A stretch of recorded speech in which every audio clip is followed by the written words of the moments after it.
তাহলে কিন্তু পুরো ফুলাতে পারি না কনসেপ্ট না কুলানোর কথা। এখন কিন্তু স্পেশালি স্টুডেন্ট ম্যানুয়ালে কিন্তু খুব কম কন্টেন্ট আছে, কন্টেন্ট কিন্তু অত বেশি না। পিএম বকে তো একটা চ্যাপ্টার প্রায় 50-60 পৃষ্ঠা করেছিল। হ্যাঁ এখন এখনকার দেখবেন এগুলো যে হ্যাঁ অন্তত স্টুডেন্ট ম্যানুয়ালের রেজা মানে ভাই হাইয়েস্ট এখনকার বোধহয় বই 10-12 চ্যাপ্টার। এখনকার বই কিন্তু অনেক কম কনসাইজ অনেক। এটা পড়লেই হবে কি নাকি আবার ওই পেমুক 6টা পড়তে হবে? এইটা পড়লে হবে বলাও যাচ্ছে না, এটা পড়লে মেইনলি হবে আর কি। হ্যাঁ মেইনলি হবে, কিন্তু যদি মনে হয় যে একটু ডিটেল জানা দরকার, ওই জিনিসটা বুঝতেছি না, সেটা সাপ্লিমেন্ট করতে হবে ওখান থেকে। সাপ্লিমেন্টারি হিসাবে করবেন।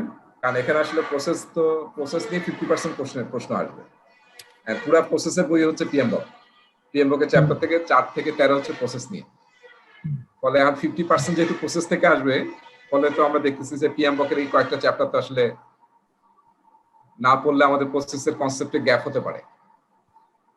সো স্টুডেন্ট ম্যানুয়ালটা পড়ে যদি ওই সঙ্গে সঙ্গে সেই প্রসেসটা, এই প্রসেস তো লেসন 2 আর 3, ওই প্রসেসটা পিএমবক থেকে আমরা পড়ি। এখন পড়বো না, কারণ এখন গ্যাপটা হয়তো পড়তে পারবেন না, কিন্তু এখন অন্তত স্টুডেন্ট ম্যানুয়ালে যতটুকু পড়াইছে ওটুকু পড়ে ফেলা। ঠিক আছে আরিফ? হ্যাঁ, এই কথাটা বুঝি নাই। কোন কথাটা? যে পিএম বকের কি 2 and 3 না জানি কি স্টুডেন্ট ম্যানুয়াল 2 and 3 কি জানি বললেন? লেসন 2 এবং 3 হচ্ছে প্রসেস নিয়ে আলোচনা আর কি, যেটা পুরোটাই পিএম বকের চ্যাপ্টার 4 থেকে 13। এটা নতুন বইয়ের এটা নতুন, এটা নলেজ। হ্যাঁ নলেজ এরিয়া কি 10টা নলেজ এরিয়া, তার থেকে 13 হলো পুরনো PM6 বুক, PM6 এখানে আরেকটা জিনিস আছে, আমি এই যে রিতার বইতে দেখতেছি tips for passing the PMP exam first time. এখানে মনে হয় কিছু গাইডলাইন দিয়ে দিছে, এগুলো আগে পড়া তারপরে স্টুডেন্ট ম্যানুয়াল শুরু করলে আমার ধারণা এটা কম্পারেটিভলি ইজি হবে। হ্যাঁ ওদের কিছু টেকনিক আছে, তো ওদের আসলে এক্সপেরিয়েন্স থেকে ওরা কিছু টেকনিক বলছে কিভাবে পড়তে হবে। তো এই গল্পগুলো আগে পড়লে বেটার আর কি। এবং লাস্টেও একটা চ্যাপ্টার আছে কিভাবে পরীক্ষা দিতে হবে রিতার বইয়ে। জি সেটাই লাস্টে একটা চ্যাপ্টার আছে, হ্যাঁ ওটাও পড়তে পারেন, কারণ ওটা কিন্তু ওরা আসলে ঘুরে ফিরে আপনার ওই রিতা পড়তে বলবে আর কি, জোর দিয়ে যে রিতার প্রসেস 4 টিচার এই সেই এরকম বলবে। না ভাই, যে রিতাতে যে বইটা আছে আমি দেখছি এটা পিএম বইকো সেম, ওইখানেও নলেজ এরিয়া নিয়েই লেখা মোস্টলি। 10টা নলেজ এরিয়া আর এমনি আদার্স যেগুলো আছে এগুলো পিএম বইকো সেই একই জিনিসই আছে। হ্যাঁ ঠিক আছে।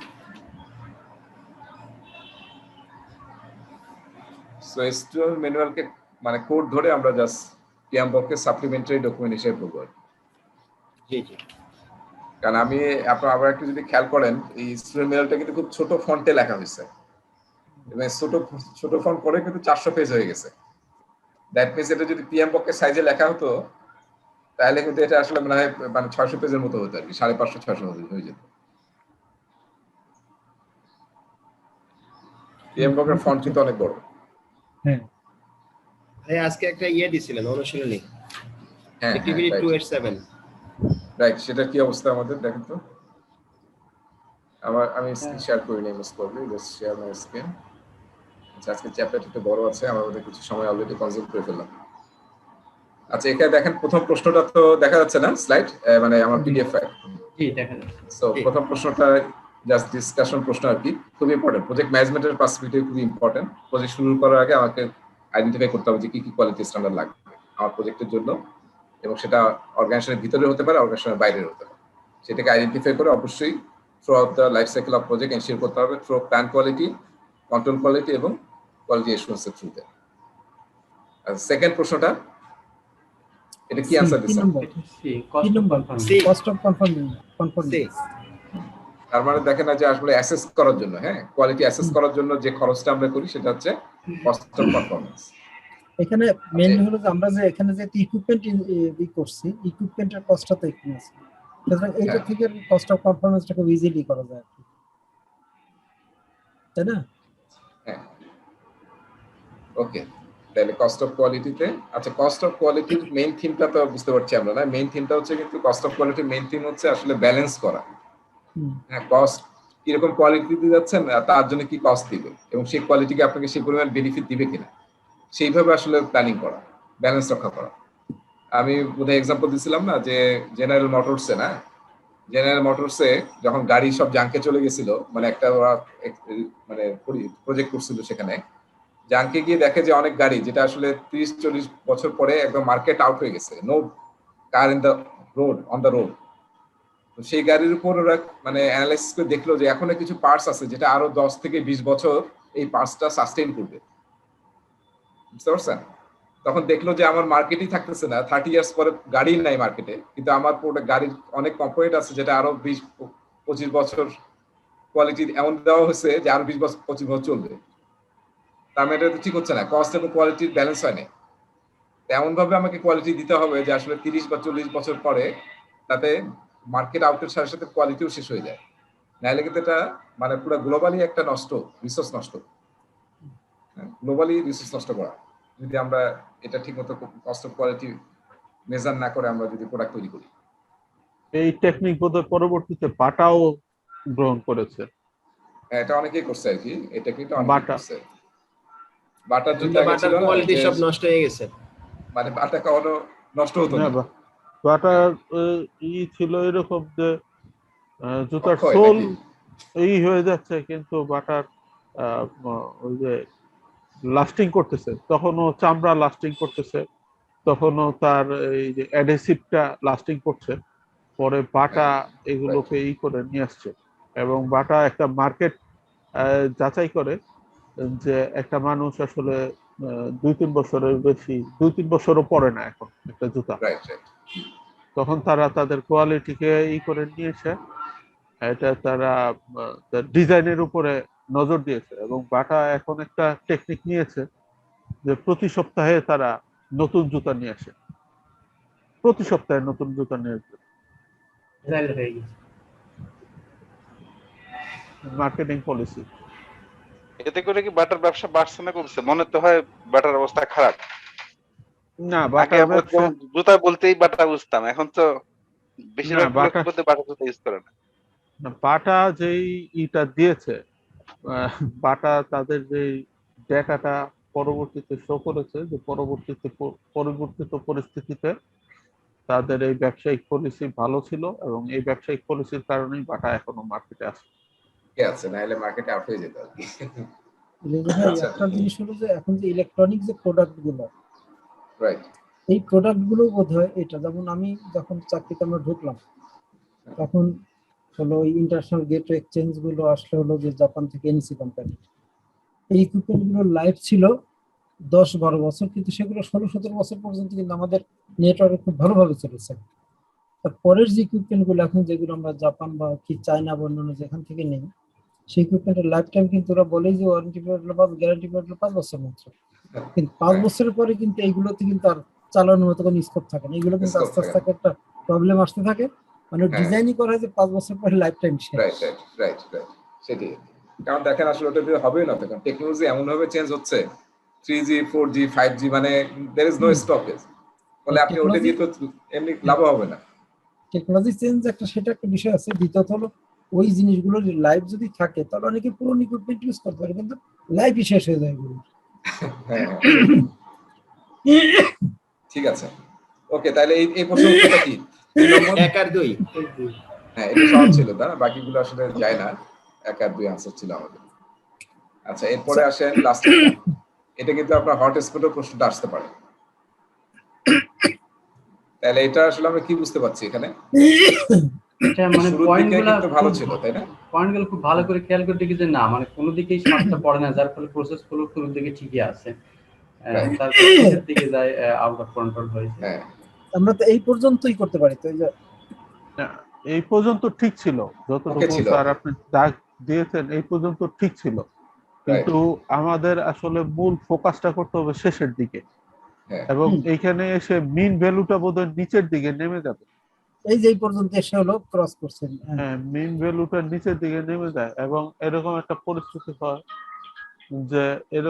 পরিস্থিতি হয় যে ইসের লোয়ার লেভেল, হ্যাঁ, লোয়ার লেভেলে আউট অফ কন্ট্রোল হয়ে যায়, এবং সেই ক্ষেত্রে কোয়ালিটি এনশিওর করা কঠিন হয়ে যায়, বা কোয়ালিটি এনশিওর করা যায় না, এরকম একটা পরিস্থিতি। ইনভেস্টিগেশন এখানে জরুরি এই পয়েন্টটাতে। রেজা ভাই, হ্যাঁ রেজা ভাই, হ্যাঁ হ্যাঁ, এই যে উত্তরটা লিখছি আমি কি একটু বলবো? হ্যাঁ analyse root cause of the problem, লাস্টের দিকে যখন প্রবলেম হয়ে যাচ্ছে তখন রুট কজটা অ্যানালাইজ করতে হবে। দেন হয়েছিল adjust standard setting according to project control system, আর থার্ড হয়েছিল monitor measure and adjust quality throughout the project. এই তিনটা স্টেপস নিলে আমার ধারণা ঠিক হয়ে যাবে, রাইট? হ্যাঁ ঠিক আছে ঠিক আছে। তাহলে আমাদের আসলে মেইন বিষয় হচ্ছে কন্ট্রোল চার্ট ইউজ করার, যে আমরা আসলে প্রসেসে কোনো ডিফেক্ট হচ্ছে কিনা এবং কোথায় হচ্ছে সেটা আসলে দেখে ইমিডিয়েটলি অ্যাকশন নেওয়া। কিন্তু এখানে আমার একটা উত্তরটা কি রকম ভাবে হবে ভাইয়া উত্তরটা? এখানে ওই 7 পয়েন্ট রুল, যেটা 7 রান রুল, হ্যাঁ হ্যাঁ এখানে কি এই জিনিসটা অ্যাপ্লাই করা হবে? এটা আমার একটা প্রশ্ন ছিল। আচ্ছা দেখেন, এখানে এমনি আমরা দেখতেছি যেহেতু 7 পয়েন্ট হোক আর না হোক, এখানে তো অলরেডি অবস্থা মানে যেহেতু লোয়ার কন্ট্রোল লিমিটের বাইরে চলে গেছে, এবং এখানে আমরা দেখতে পাচ্ছি যে 1টা 2টা 3টা 4টা 5টা 6টা 7টা, মানে এই জায়গাটাতে আসলে প্রবলেম আছে। এবং ওই সময় এই অপর সাইডে কোনো ডেটাই নাই বলতে গেলে, একটা ডেটা পাওয়া যাচ্ছে, বাকি কোনো ডেটাও নাই। তার মানে এখানে কোনো একটা এরর সমস্যা হতে যাচ্ছে। এটাকে আমরা বলি দুইটা, এটা এখানে নাই, পিএমবক আছে, একটা হচ্ছে নামটা কি কজ অ্যানালাইসিস, না রুট কজ অ্যানালাইসিস না, নরমাল কজ আর কি কজ যেন ছিল, একটা স্পেশাল কজ আর একটা কি যেন বলে, জেনারেল কজ এবং স্পেশাল কজ, নামটা একটু আলাদা।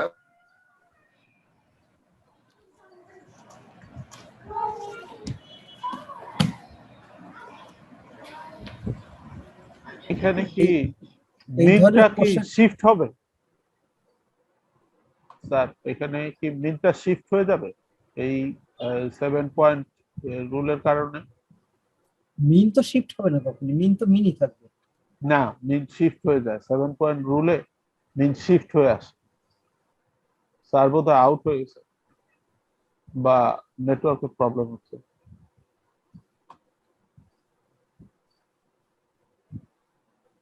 মিন শিফট হলে আমার তো যে ইউসিএল এলসিএল চেঞ্জ হয়ে যাবে না?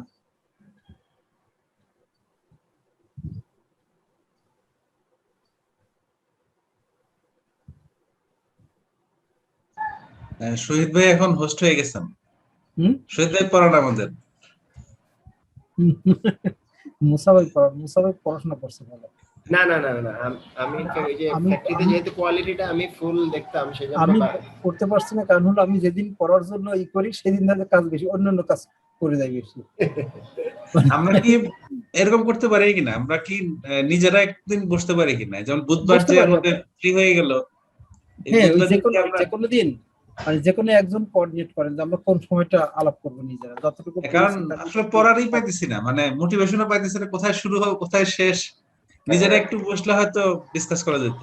ওই যে এই গ্যাপগুলো তো আমরা একটু পড়ে নিজেরা পড়ে একটু ই করলে বুঝতে পারলে তখন তাদের কনফিডেন্সটা ডেভেলপ করে। এখন তো ওই পড়াশোনা করা যাচ্ছে না, যার জন্য মনে হচ্ছে কিছুই বুঝতে পারছে না, কনফিডেন্স ডেভেলপ করছে না। আমরা কি আগামী বুধবার যে টাইমটা ক্লাস ছিল ওই টাইমটা কি আমরা নিজেরা বসতে পারি? বসতে পারি আমরা নিজেরা, কোনো সমস্যা নেই। বসেন, লেসন 1 সবাই শেষ করে বসেন, লেসন 1 শেষ করে সবাই ডিসকাস করেন একটা টপিক ধরে ধরে। এটা ভালো, নিজেরা ডিসকাস করলে ভালো। এবং কয়েকজন যদি জুটি বাঁধেন যে আমরা আসলে পরীক্ষা দেবো একসাথে মুখ ডেটে, তাহলে খুব ভালো হয় আর কি। তাহলে একজন আরেকজনকে টানা যায়, নাহলে এখান থেকে একজন ছুটে যাবে আর কেউ টানবে না আপনাকে। ওই গ্রুপে থাকলে দেখা যায় আপনি হয়তো একটু মোটিভেশন হারাইছেন, আরেকজন আবার টেনে নিয়ে আসছে যে আপনাকে তো পেলাম না, আসেন। রাজা ভাই, হ্যাঁ নজরুল বলুন।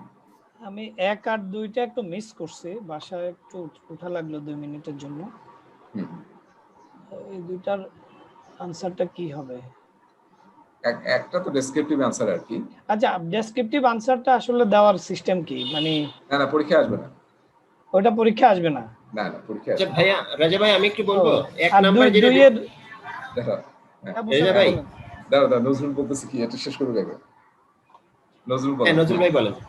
হ্যাঁ, মানে 1 এর আমি আসলে এই 1 এবং 2টা বুঝি নাই, 2 তো মাল্টিপল চয়েস, একটাও বুঝি নাই। এক তো ডেসক্রিপটিভ প্রশ্ন দিতে হবে, মানে ডেসক্রিপশন বর্ণনা দিতে হবে। এটা কিছুই না, এটা জাস্ট আপনি এটা আসলে রাজা ভাই ডেসক্রিপটিভ প্রশ্নগুলো হচ্ছে, হ্যাঁ বলো স্যার। আমি 1 নম্বরের যে উত্তরটা লিখছি যে কিভাবে এটা স্ট্যান্ডার্ডটা করা হবে ডিটারমাইন, আমার কাছে মনে হচ্ছে নাম্বার 1 হইছিল কাস্টমার রিকোয়ারমেন্টস ফার্স্ট, যে কাস্টমার কি চায় এটার উপর বেস করে স্ট্যান্ডার্ড রেডি করতে হবে। আর সেকেন্ড হইছিল benchmark quality of such product, কারণ এই প্রোডাক্টের একটা বেঞ্চমার্ক একটা কোয়ালিটি আছেই। ওই দুইটা হইতে পারে যে আমরা এই কোয়ালিটি ডিটারমাইনের ক্ষেত্রে মেইন আর কি স্ট্যান্ডার্ড, রাইট?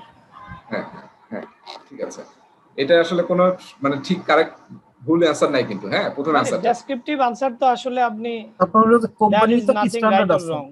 না না, nothing is right, nothing is wrong. হ্যাঁ প্রিপারেশন জন্য কোম্পানির কি স্ট্যান্ডার্ড আছে, ইন্ডাস্ট্রিতে একটা গোলটা স্ট্যান্ডার্ড মিস না আছে। হয়। জি মানে আচ্ছা, কোয়ালিটি 2 নাম্বারটার আনসার কি হবে? 2 নাম্বারটা 3 নম্বরটা, 2 নাম্বারটা আমি বুঝি নাই। 2 হ্যাঁ 2 নম্বরটা অ্যানসার হচ্ছে 3 আর কি, ওকে। Cost of performance. মানে আমরা অ্যাসেস করতেছি, ওই যে আমরা ওই ফিগারটাকে তো মনে রাখতে হবে। আমি বলছিলাম যে এই ফিগার থেকে তো অবশ্যই পরীক্ষায় প্রশ্ন আসবে, তাই না? মনে আছে এই ফিগারটা থেকে, এই যে এখানে টেবিল আছে না, এই যে এটা থেকে তো পরীক্ষায় একটা প্রশ্ন আসবে। আপনি স্ক্রিনটা শেয়ার দিবেন ভাইয়া, স্ক্রিন শেয়ার দিলে বুঝতাম। রাইট, হ্যাঁ রোজার দিনে তো বিকেলে মাথা থেকে কিছু বের হয় না। হ্যাঁ এটা সমস্যা, একটা কষ্ট হয় আসলে। এই জন্য ভাবতেছি আর একটা করে ক্লাস নেবো, যে এই টেবিলটা আর কি, এই টেবিলটার আসলে এখানে যে প্রশ্নটা আসছে এই পার্টটা থেকে প্রশ্ন আসছে। এই পার্টটা অবজেক্টটা, হ্যাঁ Cost মানে of অ্যাসেস performance. কোয়ালিটি, এটা যে অ্যাসেস দ্য কোয়ালিটি, ইন্সপেকশন থেকে আসছে, ইন্সপেকশন। হ্যাঁ আমরা ওদের ডিভাইসটা কেন কিছু যাতে ইন্সপেক্ট করতে পারি, রাইট, কোনো বাইরের কোনো কিছু না থাকে এখানে। তো সেটা হচ্ছে অ্যাসেস দ্য কোয়ালিটি, ওই চকলেটটার কোয়ালিটি অ্যাসেস করার জন্য আমরা ইউজ করতেছি। সো সেটা আসলে part of cost of performance. ঠিক আছে নজরুল? জি জি আচ্ছা ঠিক আছে। সো ডেসক্রিপটিভ প্রশ্ন কোনো কিন্তু অ্যানসার মানে কোনো প্রশ্ন আসবে না আর কি পরীক্ষায়, কিন্তু ওটা পড়তে হবে। অ্যানসারটা কিন্তু আপনাদের সলিউশনে দেওয়া আছে, কিন্তু অ্যানসারটা কাইন্ডলি অবশ্যই পড়বেন। এটার সলিউশনে তো এটার অ্যানসার তো পেলাম না খুঁজে। আছে ভাই, আছে আমি আচ্ছা, আচ্ছা আচ্ছা শেষের আচ্ছা, দিকে পাবেন বইয়ের। আপনি ওখানে কি স্টুডেন্ট ম্যানুয়ালে ডেসক্রিপটিভটার আনসারও দেওয়া আছে? ওদের হুম, নাকি চলে জি গেছে? ভাই আছে।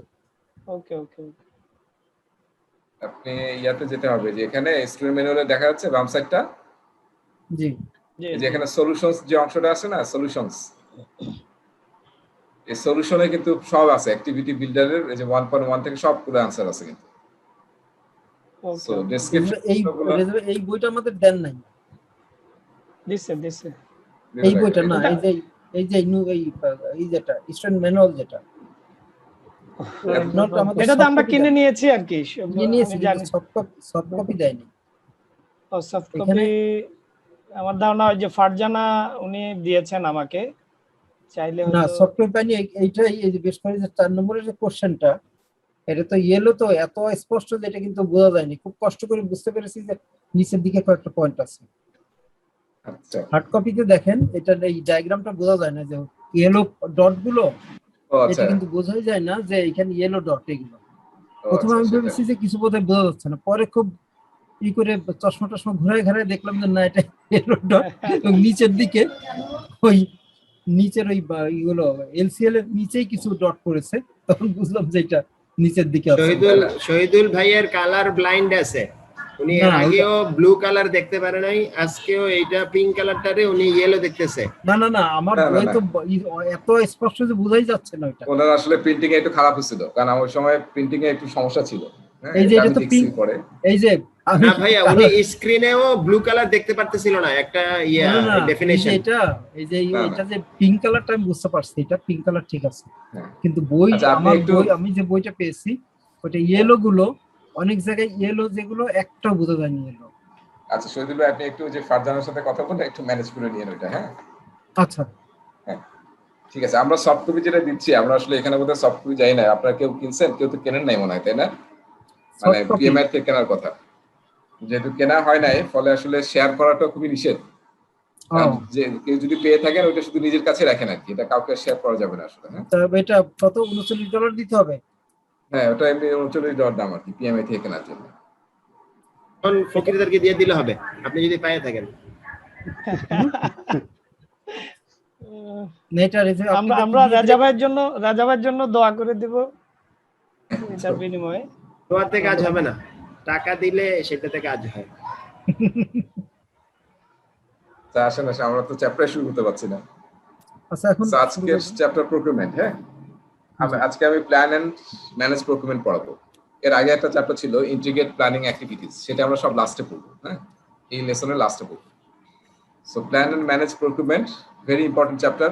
পরীক্ষায় প্রশ্ন যেগুলো আসবে এটা থেকে অ্যান্সার করা একটু সহজ এই কারণে এখানে আসলে বেশি নলেজ টাইপ প্রশ্ন, সিচুয়েশনের চেয়ে নলেজ টাইপ প্রশ্ন একটু বেশি হয় আর কি। আপনি যদি জানেন তাহলে অ্যান্সার করতে পারবেন। কিন্তু প্রকিউরমেন্টে একটা ডিফিকাল্টি আছে, যেমন এখানে শামসুজ্জামান ভাই আছে, শহীদুল ভাই আছে, এনারা প্রকিউরমেন্ট নিয়ে খুব ভালো জানেন, যারা সরকারি জায়গায় প্রকিউরমেন্টে ইনভলভ থাকে। আর আমরা অনেকে কিন্তু আছি যারা প্রকিউরমেন্টে খুব একটা ভালো জানি না, স্পেশালি সফটওয়্যার ফিল্ডে যারা কাজ করি, তারা দেখা যায় যে প্রকিউরমেন্ট নিয়ে কাজ করাই হয় না। প্রকিউরমেন্ট কিন্তু অনেক সময় স্পেশালি গভর্নমেন্ট সেক্টরে প্রকিউরমেন্টই আসলে প্রজেক্ট। হ্যাঁ, প্রকিউরমেন্টের থ্রুতেই প্রজেক্টটা হয়, প্রজেক্ট বলতেই প্রকিউরমেন্ট বোঝায়।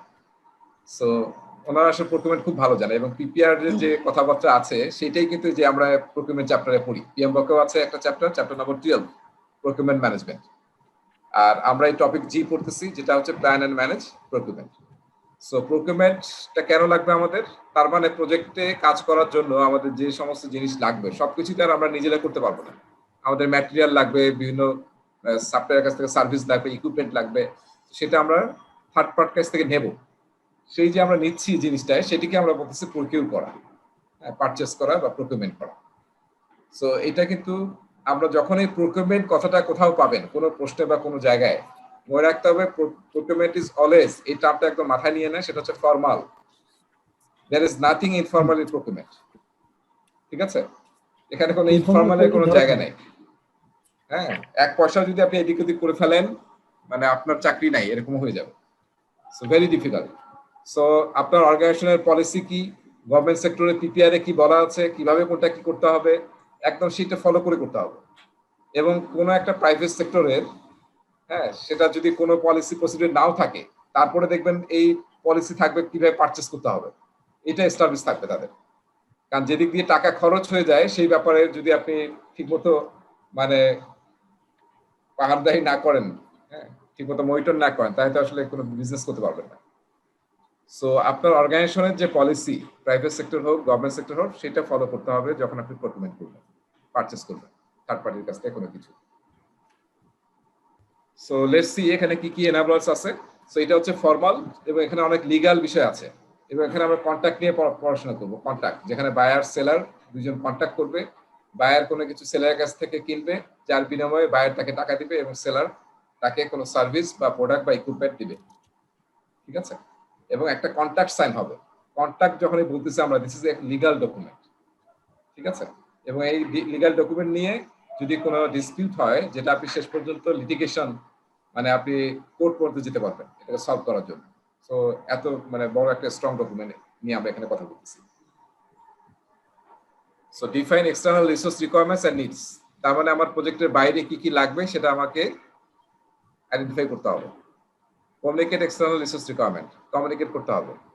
কমিউনিকেট করতে হবে মানে কি? অলওয়েজ দেখা যায় যখন আপনি প্রকিউরমেন্ট করবেন, প্রাইভেট সেক্টরে হয় যে প্রকিউরমেন্ট ডিপার্টমেন্ট আর লজিস্টিক ডিপার্টমেন্ট বা ফাইন্যান্সিয়াল ডিপার্টমেন্ট, তারা এটা হ্যান্ডেল করে। তাদের সাথে আপনাকে কমিউনিকেট করতে হবে। ম্যানেজ সাপ্লায়ার্স এন্ড কন্ট্রাক্টস, এই যে আপনি যে সাপ্লায়ার এবং কন্ট্রাক্ট করবেন, সাপ্লায়ার ম্যানেজ করবেন, কন্ট্রাক্টর ম্যানেজ করবেন, সেটা থ্রু আউট দ্য প্রজেক্ট করতে হবে যতদিন কন্ট্রাক্টটা থাকবে। Plan and manage procurement strategy, কিভাবে প্রকিউরমেন্ট করবেন, কখন ডেলিভারি হবে, শিডিউল কি হবে, পেমেন্ট কিভাবে হবে, কিভাবে ডেলিভারি আপনি রিসিভ করবেন, সবকিছু হচ্ছে প্রকিউরমেন্ট স্ট্র্যাটেজি। এবং আমরা শুরুতেই প্ল্যান প্রকিউরমেন্ট করব। ডেভেলপ এ ডেলিভারি সলিউশন, এবং কিভাবে ডেলিভারি দিবে সেটাও কিন্তু সেট করতে হবে। এটা সব কন্ট্রাক্টে লেখা থাকে যে আমি কিভাবে ডেলিভারিটা বুঝে নেব। ঠিক আছে, সেটা হচ্ছে ডেলিভারি সলিউশন। এবং এখানে পিএমবক আরো একটু ডিটেল আছে, যেমন আমরা ইউজ করি এরকম একটা টেকনিক আছে, ডেলিভারি টেকনিক। জানি কেউ? বট বিল্ড এন্ড অপারেট। হ্যাঁ, বিল্ড অপারেট ট্রান্সফার, মানে আপনি যখন ভেন্ডরকে কাজ দিলেন, তারা এটা বিল করবে, বিল করে 1-2 বছর অপারেটও করবে তারা। এর মধ্যে আপনার নলেজ ট্রান্সফার হতে থাকবে, আপনার টিম গ্রো আপ করতে থাকবে, তারপরে ফাইনালি ট্রান্সফার করবে। হ্যাঁ, এটাও কিন্তু একটা ডেলিভারি টেকনিক আর কি। এরকম বট আছে। তারপর আরেকটা আমরা সবসময় শুনি টার্ন কি সলিউশন। টার্ন কি সলিউশন, হ্যাঁ, যে আপনি সুইচ টিপবেন আর সব হয়ে যাবে, তার মানে এভরিথিং ইজ রেডি, আপনি এখন জাস্ট সুইচ অন করলেই মানে সার্ভিস বা অপারেশন চলা শুরু করবে। তারপর বিওটি আছে, এরকম অনেকগুলো টেকনিক্যাল ডিটেল আছে পিএমবকে ডেলিভারি সলিউশন। আর এখানেও একটা ডেলিভারি সলিউশনের কথা বলা আছে যেটা খুব জেনেরিক, সেটা আমরা দেখব, আলোচনা করবো। সো যেহেতু আমরা প্রসেস করতেছি, তার মানে প্রকিউরমেন্ট ঠিকমতো করার জন্য 3টা প্রসেস ফলো করতে হবে আমাদের, এবং এই 3টা প্রসেস নিয়ে খুব ডিটেল আছে পিএমবকে চ্যাপ্টার নাম্বার 12। প্রথম প্রসেসটা হচ্ছে, এবং এই প্রসেসগুলো আসলে সিকোয়েন্সিয়ালি করতে হয় প্রকিউরমেন্টে। প্রথম হচ্ছে প্ল্যান প্রকিউরমেন্ট, তার মানে প্রকিউরমেন্টের স্ট্র্যাটেজি সেট করা। এই প্ল্যান প্রকিউরমেন্টে কি কি হবে? মেইন কাজ হবে যে আপনি কি কি প্রকিউর করতে হবে আপনার প্রজেক্টের জন্য, কি সার্ভিস, কি ইকুইপমেন্ট, কি কি প্রোডাক্ট, কিংবা মানুষও হতে পারে, কিন্তু কোন কোন হিউম্যান রিসোর্স আপনি প্রকিউর করবেন। একটা আমরা যখন বিল্ডে টিম করছি তখন কিন্তু আমরা ইনিশিয়ালি টিম দিয়ে শুরু করছি, এরপরে থ্রু আউট দ্য প্রজেক্ট কিন্তু আমরা আরো বিভিন্ন রিসোর্সকে অ্যাকোয়ার করবো, রিসোর্স করবো। সেই অ্যাকোয়ার হিউম্যান রিসোর্সে কিন্তু প্ল্যান প্রকিউরমেন্টে আসবে, যে আমাদের কি কি ধরনের ইঞ্জিনিয়ার, তারপরে ধরেন আর্কিটেক্ট, তারপরে ফোরম্যান বা ডিফারেন্ট মানে ইন্ডাস্ট্রির উপর ডিপেন্ড করে যে ধরনের আপনি লাগবে স্কিল, সেই রোল অনুযায়ী আপনাকে সেই পরিমাণ লোকজনকে নিতে হবে। সেটা প্ল্যান প্রকিউরমেন্টে হবে। তারপরে প্ল্যান প্রকিউরমেন্টে আরো কি হবে দেখেন, প্ল্যান প্রকিউরমেন্টে হবে যে আমরা যে ভেন্ডর সিলেক্ট করব সেই সিলেকশন ক্রাইটেরিয়া কি হবে সেটা আমাদেরকে এখানে ডিসাইড করতে হবে। দেখেন এই যে যখনই আমরা কোনো টেন্ডারে, এখানে নিশ্চয়ই অনেকে টেন্ডারে সাবমিট করছি, টেন্ডারে কিন্তু বলা থাকে যে 80% মার্কস টেকনিক্যাল এভালুয়েশন হবে, আর 20% 80 বা 70 ধরেন, বা 30% বা 20% হবে আপনার হচ্ছে ফাইন্যান্সিয়াল এভালুয়েশন। এবং এই যে 80% মার্কস কিভাবে ডিস্ট্রিবিউট হবে সেটা বলা থাকবে, যে আপনার এক্সপিরিয়েন্স এত হবে, তারপরে আপনার ফাইন্যান্সিয়াল স্ট্রেংথের উপর এত মার্কস আছে, টেকনিক্যাল যে সলিউশন আপনি বলতেছেন তার উপরে 20 মার্কস, তারপরে যে প্রপোজাল আপনি সাবমিশন করতেছেন তার ইমপ্লিমেন্টেশন স্ট্র্যাটেজি তার উপরে 10 মার্কস, এরকম কিন্তু পুরো ডিস্ট্রিবিউশন বলা থাকে। এই যে সিলেকশন ক্রাইটেরিয়াটা, এটা আমরা দেখতেছি যারা বিড করতেছি, কিন্তু এটা কিন্তু তৈরি করতেছে প্রজেক্ট টিম। কিভাবে আমরা সিলেক্ট করবো সবচেয়ে অ্যাপ্রোপ্রিয়েট, সবচেয়ে বেস্ট সাপ্লায়ার আমাদের প্রজেক্টের জন্য, তখন কিন্তু তারা এই সিলেকশন ক্রাইটেরিয়া সেট করে। তো সেটাও আমরা প্ল্যান প্রকিউরমেন্টে করব। ঠিক আছে, করার পরে আমরা আসলে পুরো প্রকিউরমেন্টের প্ল্যানটা তৈরি করে এটা কি করবো, এবং এর সাথে আর বড় একটা কাজ করতে হয়, সেটা হচ্ছে বিভিন্ন ডকুমেন্ট তৈরি করা, যেমন আরএফপি, আমরা এসব জানি তাই না, আরএফকিউ তৈরি করতে হয়, যেগুলো আমরা ফ্লোট করব, request for quotation, request for quotation, request for proposal, তারপরে এক্সপ্রেশন অফ ইন্টারেস্ট, ইউআই, তারপর আরএফআই, রিকোয়েস্ট ফর ইনফরমেশন, এই ধরনের ডকুমেন্ট কিন্তু প্রিপেয়ার করতে হয়, যেটা প্ল্যান প্রকিউরমেন্টের কাজ। এবং this are huge documents based on project, এগুলো মানে হাজার পৃষ্ঠার ডকুমেন্ট হয়, মোর দেন 1000 পেজেস। হ্যাঁ, সো এগুলো কিন্তু অনেক টাইম কনজিউমিং বিষয়, এই সব কাজগুলি করতে হবে প্ল্যান প্রকিউরমেন্ট। ঠিক আছে, এই যে 4-5টা ডকুমেন্টের কথা বললাম, এই সব ডকুমেন্ট কিন্তু সব জায়গায় ইউজ হয় না, এটার কিন্তু বর্ণনা পিএমবকে আছে। যেমন আমরা প্রজেক্টের শুরুর দিকে যখন প্রজেক্ট নিয়ে কাজ করব, আমরা জানি না যে মার্কেটে কারা কারা আছে যারা এই ধরনের প্রোডাক্ট বা সার্ভিস দেয়, তখন আমরা কি করি, যে আরএফআই ছাড়ি, রিকোয়েস্ট ফর ইনফরমেশন, যে কারা তোমরা ক্যাপেবল বা এরকম দাও আমাদেরকে জানাও, তখন আমরা তাদের কাছ থেকে ইনফরমেশন নেই। তারপরে আবার এক্সপ্রেশন অফ ইন্টারেস্ট নেই, যে কারা কারা এই কাজটা করার জন্য ইন্টারেস্টেড, সেটা আমরা নেই শুরুর দিকে। এরপরে আরএফকিউ আমরা ছাড়ি সেই সব জায়গায় যেখানে আসলে স্পেসিফিকেশন ইজ মানে অলমোস্ট ফিক্সড টাইপ। যেমন আমি ল্যাপটপ কিনবো, এখন আমি যদি বলেই দিই যে আমি এইচপির এই ব্র্যান্ডের ল্যাপটপ কিনবো এবং মেমোরি এই হার্ডওয়্যারে এই কনফিগারেশন এরকম, এটা কিন্তু সেম, এটা নতুন কিছু দেওয়ার নাই, আমি বলে দিছি যে কোন ব্র্যান্ডের কি দেওয়া লাগবে। তো তখন আমরা কি করি, আমরা আসলে হ্যাঁ এটা বলা যাবে না, হ্যাঁ মানে এটা বলা যাবে না যে আমি মানে আপনি এই ব্র্যান্ডের ডাইরেক্ট ব্র্যান্ড বলবেন না, কিন্তু আপনি বলে দিবেন আর কি, তখন যাতে ডেল এইচপি সবাই যাতে আপনাকে কোড করতে পারে। কিন্তু আপনার স্পেসিফিকেশনটা মোটামুটি জানেন যে আপনার এত র্যাম লাগবে, এত স্টোরেজ লাগবে, প্রসেসরের পাওয়ার এরকম লাগবে, এটা আপনি জেনেরিক ভাবে দিবেন।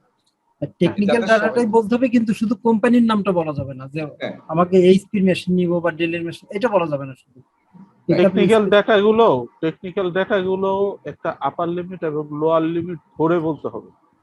সেটা তো স্পেসিফিকেশন ভিতরে ওইরকমই থাকে, আপনি নিজে করলে আমার তো এরকমই র‍্যাম এতটুকু হবে, এতটুকুর মধ্যে থেকে এতটুকুর মধ্যে হবে, বা আমার রম এরকম থাকবে, আমার হার্ড ডিস্ক এরকম হবে। মিনিমামটা বললেই হয় আর কি, ম্যাক্সিমাম বলা দরকার নেই। যদি ঠিক কেউ আছে, না, বেশি আচ্ছা, দিয়ে দিল, এটা আসলে মানে এখানে যে অর্গানাইজেশন পলিসির উপরে, হ্যাঁ, অর্গানাইজেশনের পলিসির উপরে। যেমন অনেক জায়গায় ছোট অর্গানাইজেশন তারা হয়তো বলেই দিবে যে আমার এইচপি এটা দরকার, এটা আবার গভর্নমেন্ট জায়গায় ইস্যু করতে পারবেন না, বা বড় সেক্টরে এটা করা যাবে না, আপনাকে ওপেন রাখতে হবে যাতে সবাই পার্টিসিপেট করতে পারে। গভর্নমেন্ট সেক্টরে এটা বলা তো বিরাট অপরাধ হয়ে যাবে। বিরাট অপরাধ হবে। So, ঠিক আছে। আর আর আরেকটি কোথায় ছাড়ি, যেখানে আসলে আরেকটু ছাড়ি যেখানে আসলে সলিউশনটা ডিফারেন্ট ডাইমেনশনের হতে পারে, ডিফারেন্ট ক্যাপাসিটির হতে পারে। যেমন আপনি একটি ইআরপি সিস্টেম নেবেন, এটার জন্য মার্কেটে আসলে নানান ধরনের ইআরপি সলিউশন আছে, আবার আপনি কাস্টমাইজও নিতে পারেন। সেইটা কিন্তু কোনোভাবেই করা যাচ্ছে না, স্পেসিফাই করা যাচ্ছে না যে আমার এইটাই দরকার। আপনি হয়তো বলতে পারেন যে আমার এই ফাংশনালিটি দরকার।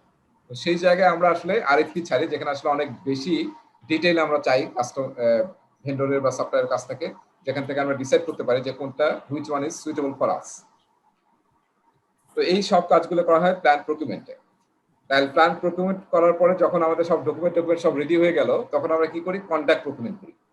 কন্ট্যাক্ট প্রকিউরমেন্টের কাজটা একটু দেখেন, আমি একটু বর্ণনা করতেছি এখানে। সেটা হচ্ছে যে আমরা প্রথমে অ্যাডভার্টাইজমেন্ট করি যে আমার এই প্রোডাক্টটা লাগবে। হ্যাঁ, তো আমরা অ্যাডভার্টাইজমেন্ট করি এবং সেই অ্যাডভার্টাইজের এগেইনস্টে তারা আরএফপি বা আরএফকিউ ডকুমেন্ট কেনে, ভেন্ডর। কেনার পরে মাঝখানে আমরা কি করি, একটা বিডার কনফারেন্স করি, প্রিবিড মিটিং বা বিডার কনফারেন্স করি। সেই কনফারেন্সে আমরা এনি কোশ্চেন্স ভেন্ডরস হ্যাভ, সেই কোশ্চেনটা তারা করে। এই বিডার কনফারেন্স আগেও হতে পারে, মানে আপনার, হ্যাঁ ঠিক আছে, বিডার কনফারেন্স করলেন আপনি, করার পরে কি হলো, প্রপোজাল সাবমিটের ডেট যেটা আপনি অ্যাডে বলছেন অ্যাডভার্টাইজমেন্টে, সেই ডেটে সবাই প্রপোজাল সাবমিট করলো এগেইনস্ট ইওর আরএফপি অথবা আরএফকিউ অথবা এনিথিং যেটা আপনি ফ্লোট করছেন মার্কেটে। আসার পরে এখন কি করবেন আপনি, সেই যে প্রপোজাল গুলো পাইলেন, হয়তো আপনি 10টা 20টা প্রপোজাল পাইছেন, এখন এই প্রপোজাল গুলো আমরা এই সিলেকশন ক্রাইটেরিয়া অনুযায়ী কি করব, স্ক্রুটাইজ করব, হ্যাঁ, স্ক্রিনিং করব। এখানেই দেখা যাবে অনেকগুলো বাদ পড়ে যাবে, কারণ হয়তো আপনার সিলেকশন ক্রাইটেরিয়া সে মিট করতে পারে নাই। এবং এই বিডের অ্যাডভার্টাইজমেন্টে কিন্তু বলা থাকে কিছু ক্রাইটেরিয়া থাকে, যে 5টা বা 10টা ক্রাইটেরিয়া একটাও যদি মিট না করেন তাহলে আপনি আপনার ইয়েটাই রিজেক্ট হয়ে যাবে। আর যারা মিট করে এই পর্যন্ত আসছে, এখন তারা আমরা সিলেকশন ক্রাইটেরিয়া যে মার্কস আছে সেই অনুযায়ী আমরা এভালুয়েট করব। ঠিক আছে, ধরেন এই 10টাকে আমরা এভালুয়েট করলাম, করার পর মার্কিং করে আমরা সাজালাম যে 1 2 3 টপ কারা, 1 2 3 4। এখন তারপরে কি করি আমরা, এই টপ 3-4টার সাথে, এটাও কিন্তু আমার প্রকিউরমেন্ট পলিসিতে বলা থাকবে স্ট্র্যাটেজির মধ্যে, যে এরপর আমরা কি করব, নেগোসিয়েশনের স্কোপ আছে কিনা। এখন আমরা কি করব, এবং আরো অনেক ধরনের কাহিনী আছে এখানে, যেমন আপনার টেকনিক্যালে যারা এই যে প্রথম 3 জন হবে বা 5 জন হবে, এটা আপনারা আগে সেট করতে হবে, যে আমরা হয়তো প্রথম 3 জন যারা হবে তাদেরকে আমরা তাদের ফাইন্যান্সিয়ালটা ওপেন করব। হ্যাঁ, যদি মানে আমরা এটাকে বলি 2 এনভেলপ সিস্টেম, তাই না। প্রথম এনভেলপে যদি সে আসলে সার্টেন ক্রাইটেরিয়া এবং মার্কস পায়, তাহলেই শুধুমাত্র আমরা সেকেন্ড এনভেলপটা ওপেন করব, যেখানে ফাইন্যান্সিয়াল ইনফরমেশন আছে। তারপরে ওই দুইটার মার্কস কম্বাইন করে আমরা এরকম 3টা সিলেক্ট করলাম, 1 2 3 করার পরে আমরা নেগোশিয়েট করব যে এই 3টার মধ্যে আমাদের টেকনিক্যাল এবং ফাইন্যান্সিয়াল নেগোসিয়েশন করব। করার পরে যাদেরকে আমরা বেস্ট সিলেক্ট করলাম, সেই নাম্বার 1, আমি আসলে খুবই জেনারিক কেস বলতেছি, এখানে অনেক ভেরিয়েশনস আছে, এবং প্রকিউরমেন্ট একটা বিশাল বিষয়, যেটার মাস্টার্স থেকে নানান ধরনের ডিগ্রি আছে আর কি, অনেক বড়, অনেক বড়। হ্যাঁ অনেক বড়, এই প্রকিউরমেন্টের বিশাল বিষয় আছে। আচ্ছা যাই হোক, তাহলে আমরা কি করলাম, নেগোসিয়েশন করে আমরা যাকে সিলেক্ট করলাম তার সাথে কন্ট্রাক্ট সাইন করলাম, এগ্রিমেন্ট সাইন করলাম। তাহলে আমরা কি করলাম দেখেন, এই যে কন্ট্রাক্ট প্রকিউরমেন্টে আমরা অ্যাড দেওয়া থেকে শুরু করে কন্ট্রাক্ট সাইন পর্যন্ত কাজটা করলাম। এর মধ্যে অনেক কাজ হবে, অনেক সময় লাগে প্রজেক্টের উপরে বেস করে। সেটা করে আমরা কি করে ফেললাম, আমাদের ভেন্ডর সিলেক্ট করে ফেললাম এবং কন্ট্রাক্ট সাইন করে ফেললাম। তাহলে এই অ্যাড দেওয়া থেকে শুরু করে কন্ট্রাক্ট সাইন পর্যন্ত হচ্ছে কন্ট্রাক্ট প্রকিউরমেন্টসের কাজ। ঠিক আছে, এরপরে লাস্ট হচ্ছে কন্ট্রোল প্রকিউরমেন্টস। এই কন্ট্রোল প্রকিউরমেন্টস মানে হচ্ছে, এখন আমরা দেখবো যে আমরা যাকে এগ্রিমেন্ট দিলাম, কন্ট্রাক্ট দিলাম, সেই কন্ট্রাক্ট অনুযায়ী সমস্ত ডেলিভারি আমরা পাচ্ছি কিনা।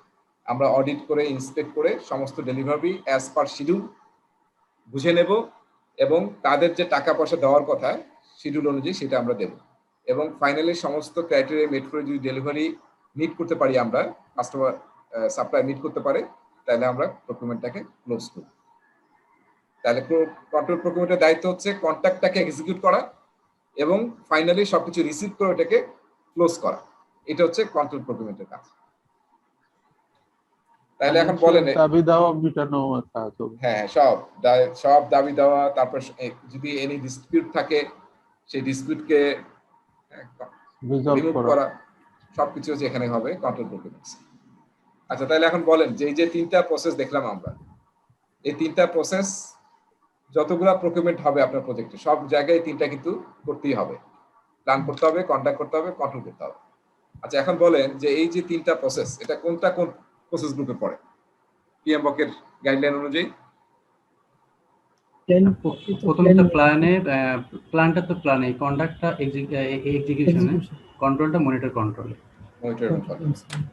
ঠিক আছে, তাহলে তিনটা দেখেন, তিনটা প্রসেস গ্রুপের মধ্যে আছে, এটা প্ল্যানিং এ, এটা এক্সিকিউশনে, এটা হচ্ছে মনিটরিং এন্ড কন্ট্রোল। রাজা ভাই, হ্যাঁ বলেন। প্রকিউরমেন্ট বলতে ইউজুয়ালি তো আমরা বুঝি আসলে ফিজিক্যাল কোনো জিনিস, লাইক হার্ডওয়্যার অথবা যে কোনো ম্যাটেরিয়াল আর কি, ম্যাটেরিয়ালিস্টিক না, সাথে সেবাও থাকবে, এনিথিং মানে সফটওয়্যার বা অন্য কোনো লাইসেন্স, এগুলো তো পার্ট অফ প্রকিউরমেন্ট, তাই না? হ্যাঁ হ্যাঁ, অফ কোর্স এর সাথে সেবাও আছে, সার্ভিস, ম্যান, ম্যাটেরিয়াল, ইকুইপমেন্ট সবই হতে পারে, এনিথিং, হ্যাঁ, যেটা লাগবে আর কি আপনার প্রজেক্টে, এবং আপনার অর্গানাইজেশন বাইরে থেকে আপনি কিনতেছেন টাকা দিয়ে, মানে আমি সাবস্ক্রিপশন কিনতেছি, that is also part of procurement, right? Yes, that is also part of procurement, any subscription.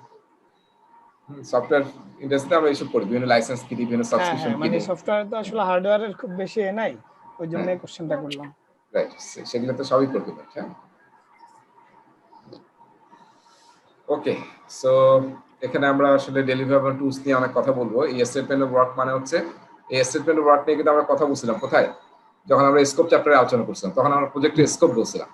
এটা কিসের স্টেটমেন্ট অফ ওয়ার্ক? এটা হচ্ছে যে আমরা যে প্রকিউরমেন্ট করতেছি সেটা প্রকিউরমেন্টের স্টেটমেন্ট অফ ওয়ার্ক। মানে আমি SOW কোন কাজটার জন্য বা কোন সার্ভিসটা বা কোন ইকুইপমেন্টের জন্য আমি কাস্টমার খুঁজতেছি, সাপ্লায়ার বা ভেন্ডর সিলেক্ট করতেছি, তারা কোনটার উপর বেস করে আমাকে ডেলিভারি দিবে, সেই স্টেটমেন্ট অফ ওয়ার্ক হচ্ছে এটা। তারপর প্রকিউরমেন্ট ম্যানেজমেন্ট প্ল্যান, যেটা আমরা প্ল্যানিং থেকে তৈরি করবো, প্ল্যান প্রকিউরমেন্টে তৈরি করবো হচ্ছে প্রকিউরমেন্ট ম্যানেজমেন্ট প্ল্যান কিংবা স্ট্র্যাটেজি। সিলেক্ট সেলার্স, আমরা ফাইনালি কি হবে, ওই যে কন্ডাক্ট প্রকিউরমেন্ট যখন আমরা করবো, ফাইনালি আমরা সিলেক্টেড সেলার পাবো, তাই না?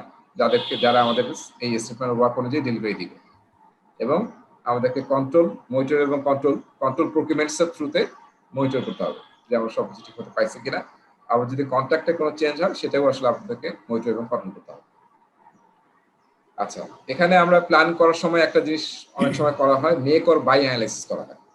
ঠিক আছে, তার মানে এরকম হতে পারে কোনো একটা জিনিস হয়তো আমরা বানাতেও পারি আবার কিনতেও পারি, এরকম যদি কোনো অর্গানাইজেশনের অপশন থাকে, এটা আসলে পসিবল না। যেমন গুগল ধরেন, গুগল কি সব সফটওয়্যার নিজে বানায়? নিজে যে সফটওয়্যার ইউজ করে সেটা ইচ্ছা করলে সে নিজেই বানাতে পারে, যেহেতু শেষ মানে one of the biggest IT firm, software firm in the world. কিন্তু দেখা যায় সে কিছু কিছু জিনিস হয়তো থার্ড পার্টির কাছ থেকে কিনে ইউজ করতেছে, কারণ ওটাতে তার ফোকাস না। সো ফলে আমার একটা হেল্প লাগবে, সেটা আমি থার্ড পার্টি কোনো একটা থার্ড পার্টি থেকে কিনে আমি ইউজ করতেছি। So make or buy analysis, যদি আপনার এরকম কোনো অপশন থাকে যে আপনি বানাতে পারেন আবার কিনতে পারেন, তখন আমরা আসলে কম্পেয়ার করে দেখি যে কোনটা আমাদের জন্য সুইটেবল, বানানো সুইটেবল নাকি কেনা সুইটেবল। তো সেটা আমরা কখন করি? প্ল্যানিং এর সময় করি, যখন স্ট্র্যাটেজি সেট করি, প্রকিউরমেন্ট প্ল্যান। তারপর মার্কেট রিসার্চ করি, this is a common practice. এই যে আমরা কোনো একটা লাইসেন্স কিনবো, সাবস্ক্রিপশন করবো, ইকুইপমেন্ট কিনবো, আমরা মার্কেট রিসার্চ করি ওভার দ্য ইন্টারনেট বা যেভাবে হোক। মিটিংস হবে, এক্সপার্ট জাজমেন্ট হবে। তারপরে ওই যে বললাম যে এভালুয়েশন টেকনিক, যে বিডারকে আমরা যে সিলেক্ট করবো তার সিলেকশন ক্রাইটেরিয়া সেট করবো আমরা, এবং সেটা ইউজ করে সিলেক্ট করবো। নেগোসিয়েশন করতে হবে। ফাইনালি আমরা কন্ট্রাক্ট এগ্রিমেন্ট তৈরি করবো, যেখানে অবশ্যই লিগাল ডিপার্টমেন্টকে ইনভলভ করতে হবে। Very important, legal department should be involve, কারণ আপনি লিগাল টার্ম বোঝেন না, বোঝার কথাও নয়, কিন্তু অ্যাজ এ প্রজেক্ট ম্যানেজার আপনাকে অনেক কিছু বুঝতে হবে, জানতে হবে, কিন্তু আসলে আপনাকে অবশ্যই লিগাল ডিপার্টমেন্টকে ইনভলভ করতে হবে, যারা এই প্রিপারেশন করবে এবং তারা আসলে কন্ট্রাক্টটা সাইনে হেল্প করবে আপনাকে। ঠিক আছে, তারপরে যে কন্ট্রাক্টে যে আপনি ডেলিভারি পাবেন সেগুলোকে মনিটর করা, পাইছেন কিনা ঠিক মতো। তারপরে যদি আপনার প্রকিউরমেন্টের কোনো আপডেট করতে হয়, প্রকিউরমেন্ট প্রসেসের কোনো আপডেট অর্গানাইজেশন, সেরকম যদি কিছু পান সেটা করতে হবে। আচ্ছা, আমরা অনেক পিছিয়ে গেছি। So make or buy analysis বোধহয় আমরা বুঝতে পারছি, তাই না? মেক অর বাই অ্যানালিসিস করে আমরা যে ডিসিশনটা নেই সেটাকে বলা হয় decision. Make or buy decision. আমরা যদি মেক এ ডিসিশন নেই তাহলে বলবো যে আমরা we have decided to make it or we have decided to buy it. এর সাথে পাশাপাশি আরো কয়েকটা টার্ম মনে রাখেন, সেটা অনেক সময় আমরা মেক অর বাই না করে বলি buy or rent, buy or rent অথবা বাই অর লিজ। হ্যাঁ, এরকম ইউজ করি আমরা, মানে আমরা কিনবো না, আমরা রেন্ট নেব। ঠিক আছে, এরকম কিন্তু অপশন আমরা সিলেক্ট করতে পারি, শুধু মেক অর বাই না, আমরা বাই অর রেন্ট করতে পারি, বাই অর লিজ করতে পারি। হ্যাঁ, আচ্ছা,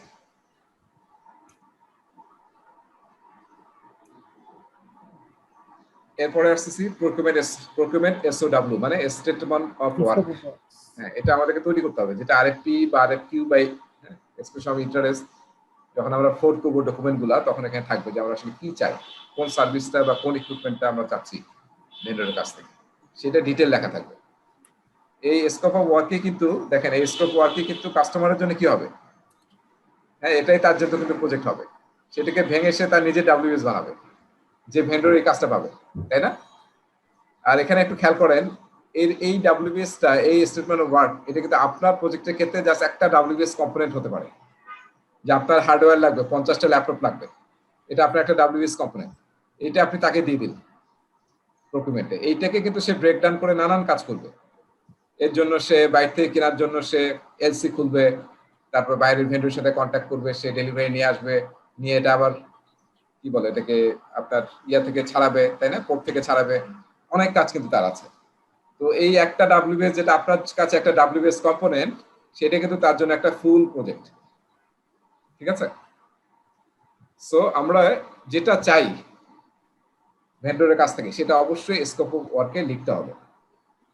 ঠিক আছে, কোনো কিছু বাদ দিলে কিন্তু আমি পরে আর অ্যাড করলে কন্ট্যাক্ট আপডেট করা কিন্তু মানে বেশ বড় হ্যাসেল, সহজ না কিন্তু। হ্যাঁ, তো ঠিক আছে, প্রকিউরমেন্ট ম্যানেজমেন্ট প্ল্যান আমরা তৈরি করবো। কি কি থাকে আমি অলরেডি বলছি প্রকিউরমেন্ট ম্যানেজমেন্ট প্ল্যানে, হ্যাঁ, যে আমরা কিভাবে করতে চাই, ডকুমেন্টটা কি হবে, সিলেকশন ক্রাইটেরিয়া কি হবে। ঠিক আছে, তারপর কোন ধরনের কন্ট্যাক্ট আমরা ইউজ করবো, নানান ধরনের কন্ট্যাক্ট টাইপ ইউজ করা যায়, এটা নিয়ে আমরা পরীক্ষা করবো এখানে। এবং পরীক্ষায় এই যে কন্ট্যাক্ট টাইপ থেকে প্রশ্ন আসবে, হ্যাঁ 2টা বা 3টা প্রশ্ন আপনি পাবেন, মিনিমাম একটা তো পাবেনই কন্ট্যাক্ট টাইপ থেকে পরীক্ষায়।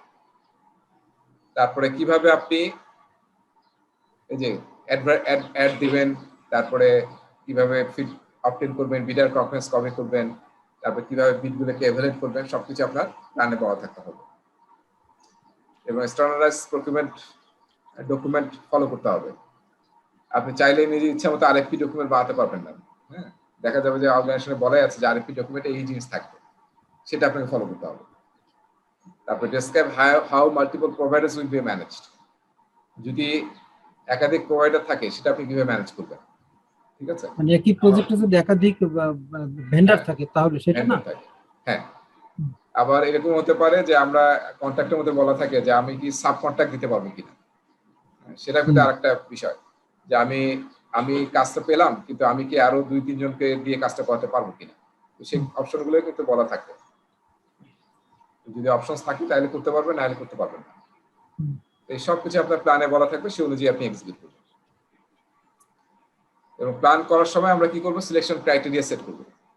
এবং এইটাও কিন্তু একটা বড় কাজ, এটা যদি গ্যাপ থাকে, ভালো না হয়, তাহলে কিন্তু খারাপ ভেন্ডর যারা আসলে পারফর্ম করতে পারে না, তারা কিন্তু এখানে চলে আসবে, পরে আপনার প্রজেক্ট কিন্তু ডেলিভারি হতে খুবই টাফ হয়ে যাবে।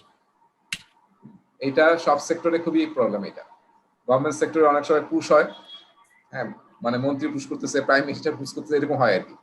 ফলে অনেক সময় এমন ভেন্ডরকে দিয়ে কাজ হয় যে আসলে দেখা যায় যে পারফর্ম করতে পারছে না। প্রাইভেট সেক্টর এরকম হয়, যেটাকে আমরা বলি নেপোটিজম হয়। গভর্নমেন্ট সেক্টরে এটা একটা বিরাট প্রবলেম। এবং যারা এইসব কাজ করতে যায় তাদের আসলে মানে তাদের লাইফ ফেল হওয়ার মতো অবস্থা হয়ে যায় আর কি। চাকরি নিয়ে টানাটানি। হ্যাঁ, তারপর so this is a serious issue. আর প্রাইভেট সেক্টরেও খুবই ডেঞ্জারাস ইস্যু, মানে নেপোটিজম। তারপরে দেখা যায় যে আমরা একজনকে ইচ্ছা করে কাজ দিচ্ছি, এসব অনেক কাহিনী হয় আর কি। হ্যাঁ, অনেক পার্সেন্টেজের ইস্যু থাকে। সো আপনি কিন্তু প্রকিউরমেন্ট থেকে 2-3টা প্রশ্ন পাবেন ইথিক্স রিলেটেড, আর প্রকিউরমেন্টের সাথে ইথিক্স এর খুব বড় সম্পর্ক আছে। এথিক্স এর সম্পর্ক আছে। অনেকে প্রজেক্ট করতে খুব চায়, কারণ কি প্রজেক্টে এরকম সুযোগ আছে। তো আর অনেকে প্রজেক্টকে অ্যাভয়েড করে, কারণ এইসবের মধ্যে সে জড়াবেই না। আবার অনেকে না জড়ায় কোনো উপায় নেই। মানে আমার ছোট ভাই আছে ইয়াতে, যে রোডসান হাইওয়েতে আছে। ও মানে পাগল হয়ে যায়, ওর সারাদিন কাজ হচ্ছে খালি বিভিন্ন সাপ্লায়ার ভেন্ডরকে সামলানো, এবং সে মোটামুটি পাগল অবস্থা ওর। রোডসের লোকদের এটা একটা বিরাট যন্ত্রণা। হ্যাঁ, উনি কি আপনার এই কোর্সটা করছেন? না না, কোর্স করে নাই। ওর কোর্স করার কোনো সময় আছে বলে মনে হয় না। ও মানে সকাল থেকে রাত 9টা-10টা পর্যন্ত খালি দৌড়ের উপর থাকে আর কি। ও ও হচ্ছে ইয়া দেখে, কি বলে, এই রাস্তার দুই পাশে যে গাছ লাগায় না, প্লান্টেশন। হ্যাঁ প্লান্টেশন, এইটার ইয়াতে আছে আর কি। এটার মধ্যে 2জন না 3জন অফিসার, তার মধ্যে সে একজন অফিসার। মানে এটা হলো ভালো বাংলা কথা সৌন্দর্য বর্ধন। সৌন্দর্য বর্ধন শুধু না, ন্যাচারাল প্রকৃতির সামনে রাখা আর কি, ব্যালেন্স রাখা ন্যাচারাল। রাস্তাটা প্রোটেক্ট করে কাজগুলি। হ্যাঁ, অনেক কাহিনী আছে, এবং এটা তো বিশাল একটা কাজ আর কি। পুরা বাংলাদেশে সব রাস্তা। হ্যাঁ, চাকরি রোডসান হাইওয়েসে, এগ্রিকালচারে পড়া, এগ্রিকালচার ইউনিভার্সিটির। আচ্ছা, এবং ওর অফিস হচ্ছে র্যাব 4 এর অফিসের ভিতরে, বুঝছেন? তাও কিছু যায় আসে না, তাও আসে হুমকি টুমকি খেয়ে অবস্থা খারাপ হয়। মানে ওখানে গেলে সবকিছু চেক, মানে একদম র্যাবের অফিসের ভিতরে ওর অফিস। আচ্ছা, তাহলে দেখেন সোর্স সিলেকশন ক্রাইটেরিয়া আমরা কি কি করি আসলে। এগুলো আমরা যারা করে আসছি আমরা জানি যে মানে লাইফ সাইকেল কস্ট, এটাকে আরেকটা নাম আমরা ইউজ করি ইন্ডাস্ট্রিতে, নাম হচ্ছে টিসিও। কি টিসিও মানে কি? Total cost of ownership. হ্যাঁ, টোটাল কস্ট অফ ওনারশিপ। হ্যাঁ, তার মানে ক্যাপিটাল, ক্যাপেক্স, ওপেক্স সব মিলে কত কস্টিং লাগবে আমরা যে প্রোডাক্ট বা সার্ভিসটা নেব। সবচেয়ে যে লোয়েস্ট টিসিও দেয় তার প্রোডাক্ট আমরা বা সার্ভিসটা আমরা নিই।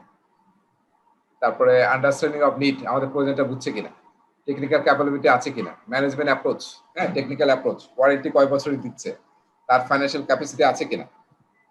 আমি আর রিড আউট করতেছি না, এই জিনিসগুলোর বিষয়ে আমরা আসলে মার্কিং দিই, স্কোর দিই, ওয়েট দিই, এবং তার এগেনস্টে আমরা তাদেরকে এভালুয়েট করি। সো এইটা প্ল্যানিং এর স্টেজে আপনাকে সেট করতে হবে, এবং বেশিরভাগ জায়গায় এইটা স্পেশালি সরকারি জায়গায় আপনার ইয়া দিয়ে দিতে হয়, যে বলে দিতে হয় যে কোথায় কত মার্কস আছে, এবং সেই অনুযায়ী কিন্তু সবাই অফারটা দেয়। আচ্ছা, আমরা প্রায় সব অর্গানাইজেশনে যারা এক্সপিরিয়েন্স বা অনেকদিন ধরে অর্গানাইজেশন আছে, তারা কি করে, কোয়ালিফাইড ভেন্ডর লিস্ট মেইনটেইন করে, ভেন্ডর লিস্ট। ঠিক আছে, বছরের শুরুতেই দেখবেন যে একটা লিস্ট চায়, দেখবেন যে প্রায় সব পেপারে আসে যে ভেন্ডর এনলিস্ট করা হচ্ছে। তখন কিন্তু বিভিন্ন ক্রাইটেরিয়ার উপর বেস করে বিভিন্ন প্রোডাক্ট সার্ভিসের জন্য সারা বছর ধরে যারা যে প্রকুরমেন্টের উপর ওরা করবে, সেলের কিন্তু কোয়ালিফাইড ভেন্ডররা সিলেক্ট করে লিস্ট বানায় রাখে। হ্যাঁ, যাতে পরে যখন এক্সিকিউশন হবে তখন যাতে খুব দ্রুত কাজ করা যায়। নাহলে আপনি প্রতিবারে যদি আরএফআই ছাড়েন যে কারা কারা পারেন আসেন, তাহলে প্রতিবারেই 2-3 মাস করে নষ্ট হয়ে যায়, সময় নষ্ট হয়ে যায়। এটা ওপেন টেন্ডার না, এটাকে বলে লিমিটেড টেন্ডার, এলটিএম বলে। হ্যাঁ, সেটা লিমিটেড টেন্ডার, এলটিএম। হ্যাঁ, সরকারি জায়গায় এটা হতে পারে, প্রাইভেট সেক্টরে তারাই শুধু পার্টিসিপেট তারাই দেয়। হ্যাঁ, তারাই দেয়। ঠিক আছে, সো এই হচ্ছে আমাদের কোয়ালিফাইড ভেন্ডর, এবং এই যে ভেন্ডরটা আমরা তৈরি করে এরকম লিস্ট বানায় রাখি আর কি, যে কোম্পানি 1 সে কিসের এক্সপার্ট, তার ক্যাপাসিটি কিরকম, কয়জন স্টাফ আছে, তার রেপুটেশন কিরকম, এবং কোন কোন জায়গায় সে কাজ করছে। এরকম যদি ডাটা মেনটেন করি, এটা আসলে সব অর্গানাইজেশনে এখন আর এইভাবে হয়তো ওয়ার্ডে করে না, দেখা যাবে সবার ভেন্ডরের ডাটাবেজ আছে। মানে আপনার ইআরপি সিস্টেমে এরকম থাকে, ইআরপি সিস্টেমে আপনি সব ভেন্ডরের লিস্ট করা, তাদের সমস্ত ক্রাইটেরিয়া সেট করা, ইভেন প্রতিটা ভেন্ডর কিরকম পারফর্ম করলো সারা বছর ধরে বিভিন্ন প্রোডাক্ট এবং সার্ভিসে আপনার সাথে, সেই পারফরমেন্সও সে কেপিআই সেট করে সেই পারফরমেন্স মেজার করা যায়। এরকম সলিউশন ইআরপির মধ্যেই আছে, বা আলাদা সলিউশন আছে কন্ট্যাক্ট ম্যানেজমেন্টের জন্য। তো অনেকে এইসব ইউজ করলে ওখান থেকে আপনি অনেক কিছু পাবেন আর কি। আর নাইলে সিম্পল আমরা এরকম ডাটাবেস মেইনটেইন করতে পারি। আমার একটা প্রশ্ন ছিল স্যার, এই আপনি যে এমএস প্রজেক্টে আমাদের ক্লাস নিয়েছিলেন এই এনএপিডি তে, এমএস প্রজেক্টে কি স্যার এই কোয়ালিটি ভেন্ডরদের কোয়ালিটি বা এই কেপিআই স্ট্যান্ডার্ড এইগুলো করার কোনো স্কোপ আছে এমএস প্রজেক্ট? এমএস প্রজেক্টের যে সলিউশন আরেকটা আছে যেটা যেটা আসলে পোর্টফোলিও ম্যানেজমেন্ট সলিউশন, যেটা পিপিএম বলে, পোর্টফোলিও প্রজেক্ট ম্যানেজমেন্ট, সেইটাতে আছে কিনা সেটা আমি বলতে পারছি না, কিন্তু আমার চোখে পড়ে না। আমি যখন দেখছিলাম তখন চোখে পড়ে নাই ভেন্ডরের ইয়াটা, কারণ এটা জেনারেলি হয় কি, এটা পার্ট হয় হচ্ছে ইআরপি সলিউশনের, ডাইরেক্টলি প্রজেক্টের পার্ট থাকে না। আর যদি প্রিমাভেরা বলেন, প্রিমাভেরার মধ্যে নাই এটা, প্রিমাভেরার সাথে আলাদা আরেকটা জিনিস কিনতে হয়, কন্ট্যাক্ট ম্যানেজমেন্ট নামের একটা সলিউশন আছে। এই আরো দুই তিনটা মডিউল মিলে আসলে কিনতে হয়, যেখানে আপনি ভেন্ডরের সমস্ত পারফরমেন্স থেকে সবকিছু ম্যানেজ করতে পারবেন। আর আমার যতটুকু মনে পড়তেছে মাইক্রোসফট প্রজেক্টের যে পোর্টফোলিও সলিউশন, ওখানেও দেখি না এইটা আমি, মানে এখন নতুন ভার্সনে করছে কিনা জানি না, আমি 19 ভার্সনের পর্যন্ত দেখছি যে ছিল না।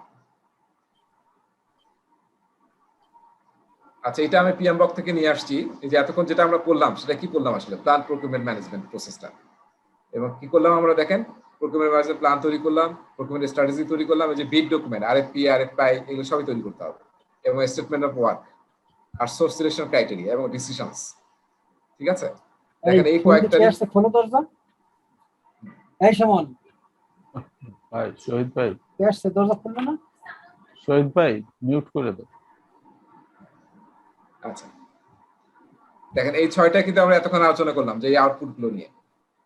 আর ইনপুট হিসেবে আমরা কি কি নেই দেখেন। আউটপুট মানে কি আসলে? আউটপুট মানে হচ্ছে যে আমাদের এই ডকুমেন্টগুলো তৈরি করতে হবে আমাদের কাজের জন্য, প্রকিউরমেন্টের জন্য। সেটি তৈরি করার জন্য আমরা বিভিন্ন ইনপুটের হেল্প নিই। এই যে আমাদের স্কোপ, আমি বলছিলাম না যে আমাদের ডাব্লিউবিএস টাই আসলে ওদের জন্য একটা প্রজেক্ট।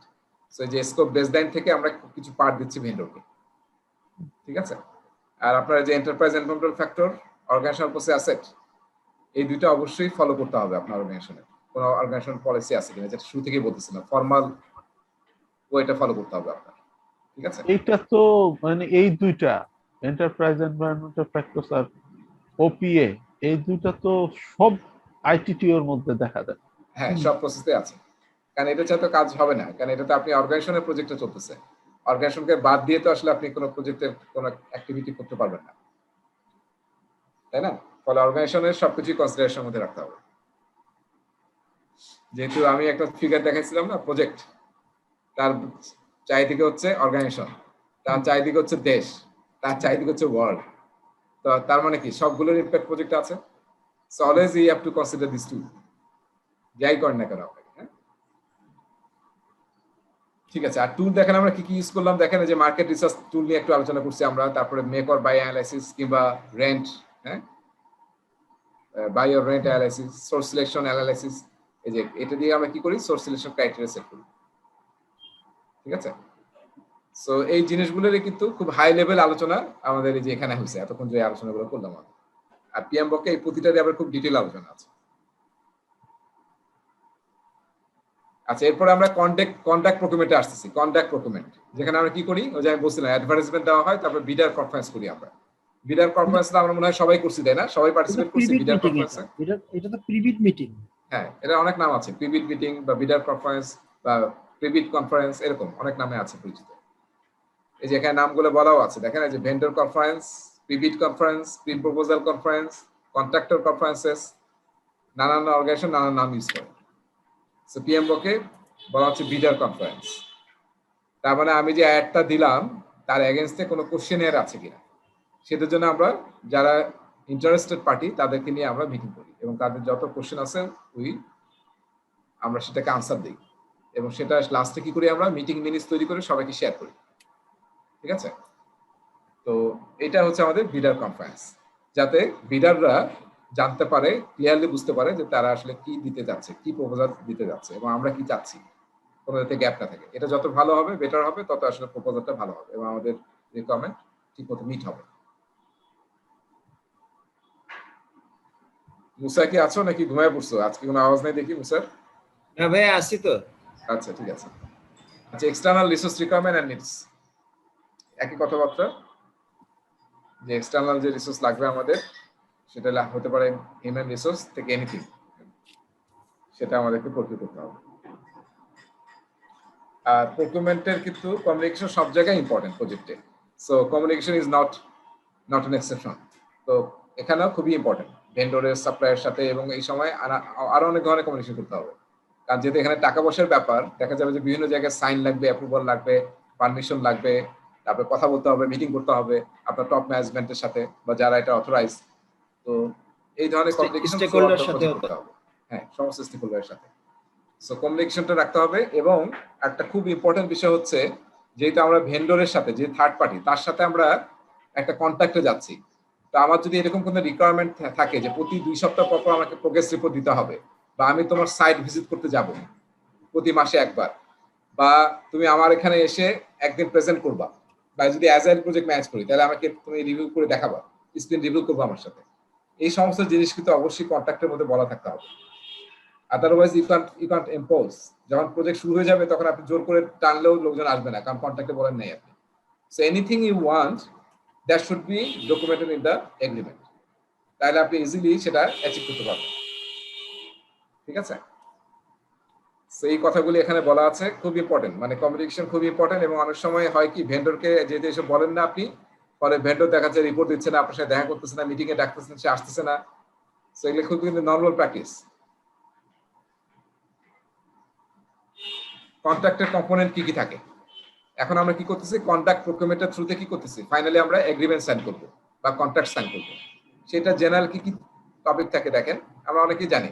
যদি কেউ না জেনে থাকে, অবশ্যই কোনো একটা কন্ট্রাক্ট ডকুমেন্ট দেখে নেব, অনলাইনে সার্চ দিলেও পাবেন, বা আপনার অর্গানাইজেশনে আছে দেখবেন যে সব কন্ট্রাক্টের কিছু জেনেরিক টপিক আছে।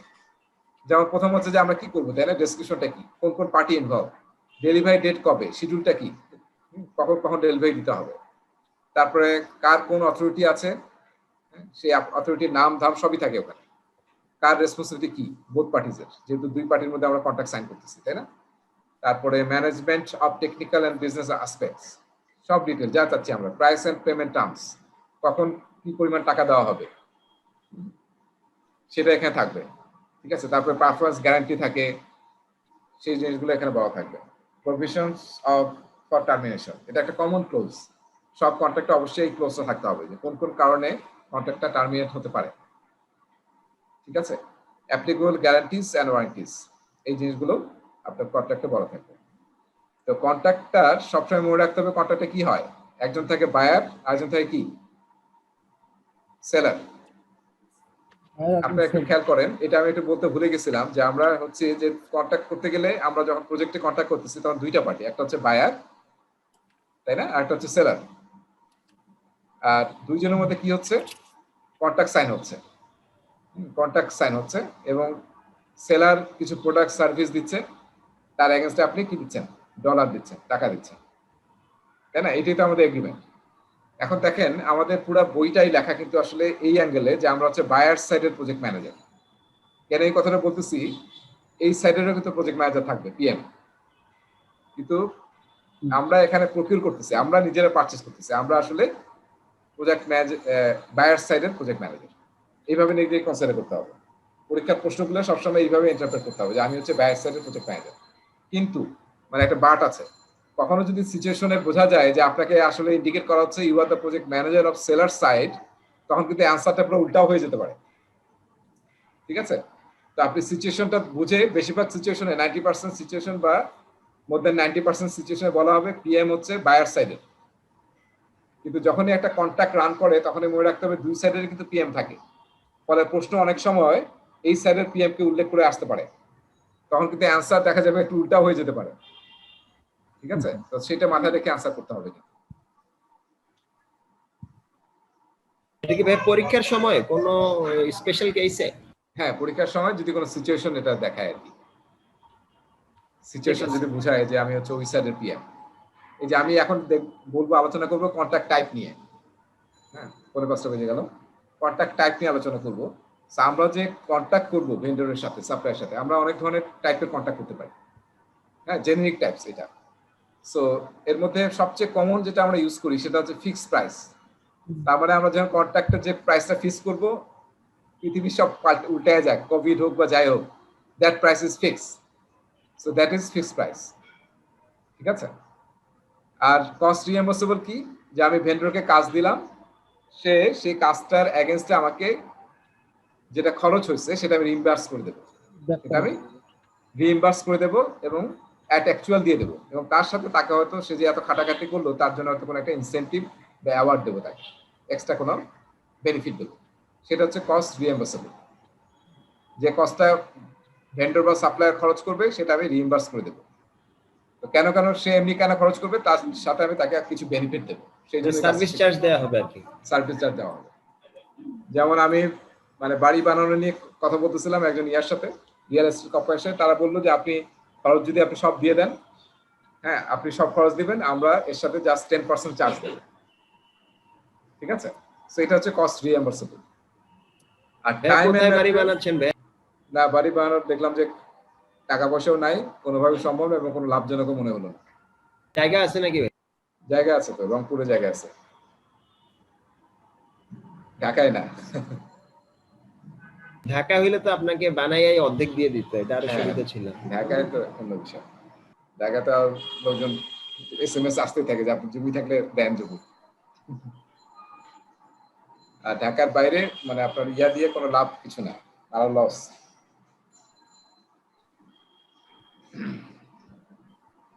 আচ্ছা, এরপরে আসতেছি time and material. Time and material মানে এটা আসলে হাইব্রিড বলা হয়। হাইব্রিড টাইম মানে হচ্ছে যে আপনি যেমন আমরা যে করি না, যে আমরা যে আউটসোর্সের কাজ করি, হ্যাঁ আউটসোর্সের কাজ করি, এখানে কি থাকে আসলে আউটসোর্সে বলা থাকে যে তোমার আওয়ারলি প্রাইস হচ্ছে সে $10, ঠিক আছে? আমি তোমাকে যা কাজ দেবো, তুমি যত ঘন্টা কাজ করবা, যত টাইম কাজ করবা, সে আওয়ারলি হচ্ছে $10। এখন আমি যদি তোমাকে 400 ঘন্টা কাজ করাই, তাহলে আমি তোমাকে $4000। সেলের কাছে যা, যে সেলের কাছে আমি নেই না, ওই যে সেলের উল্টা দিকে, ঠিক আছে? তো আর ওই যে বাচ্চা ছেলে, একটা ছেলে আছে না ওই যে একদম মিশন দিকে, রাস্তার দিকে, ওর কাছে নেই। মিউট করে দিলাম। আচ্ছা, কি ইফতারি কিনতে পারছে নাকি, না কি হচ্ছে শহীদুল ভাই, আল্লাহ জানে।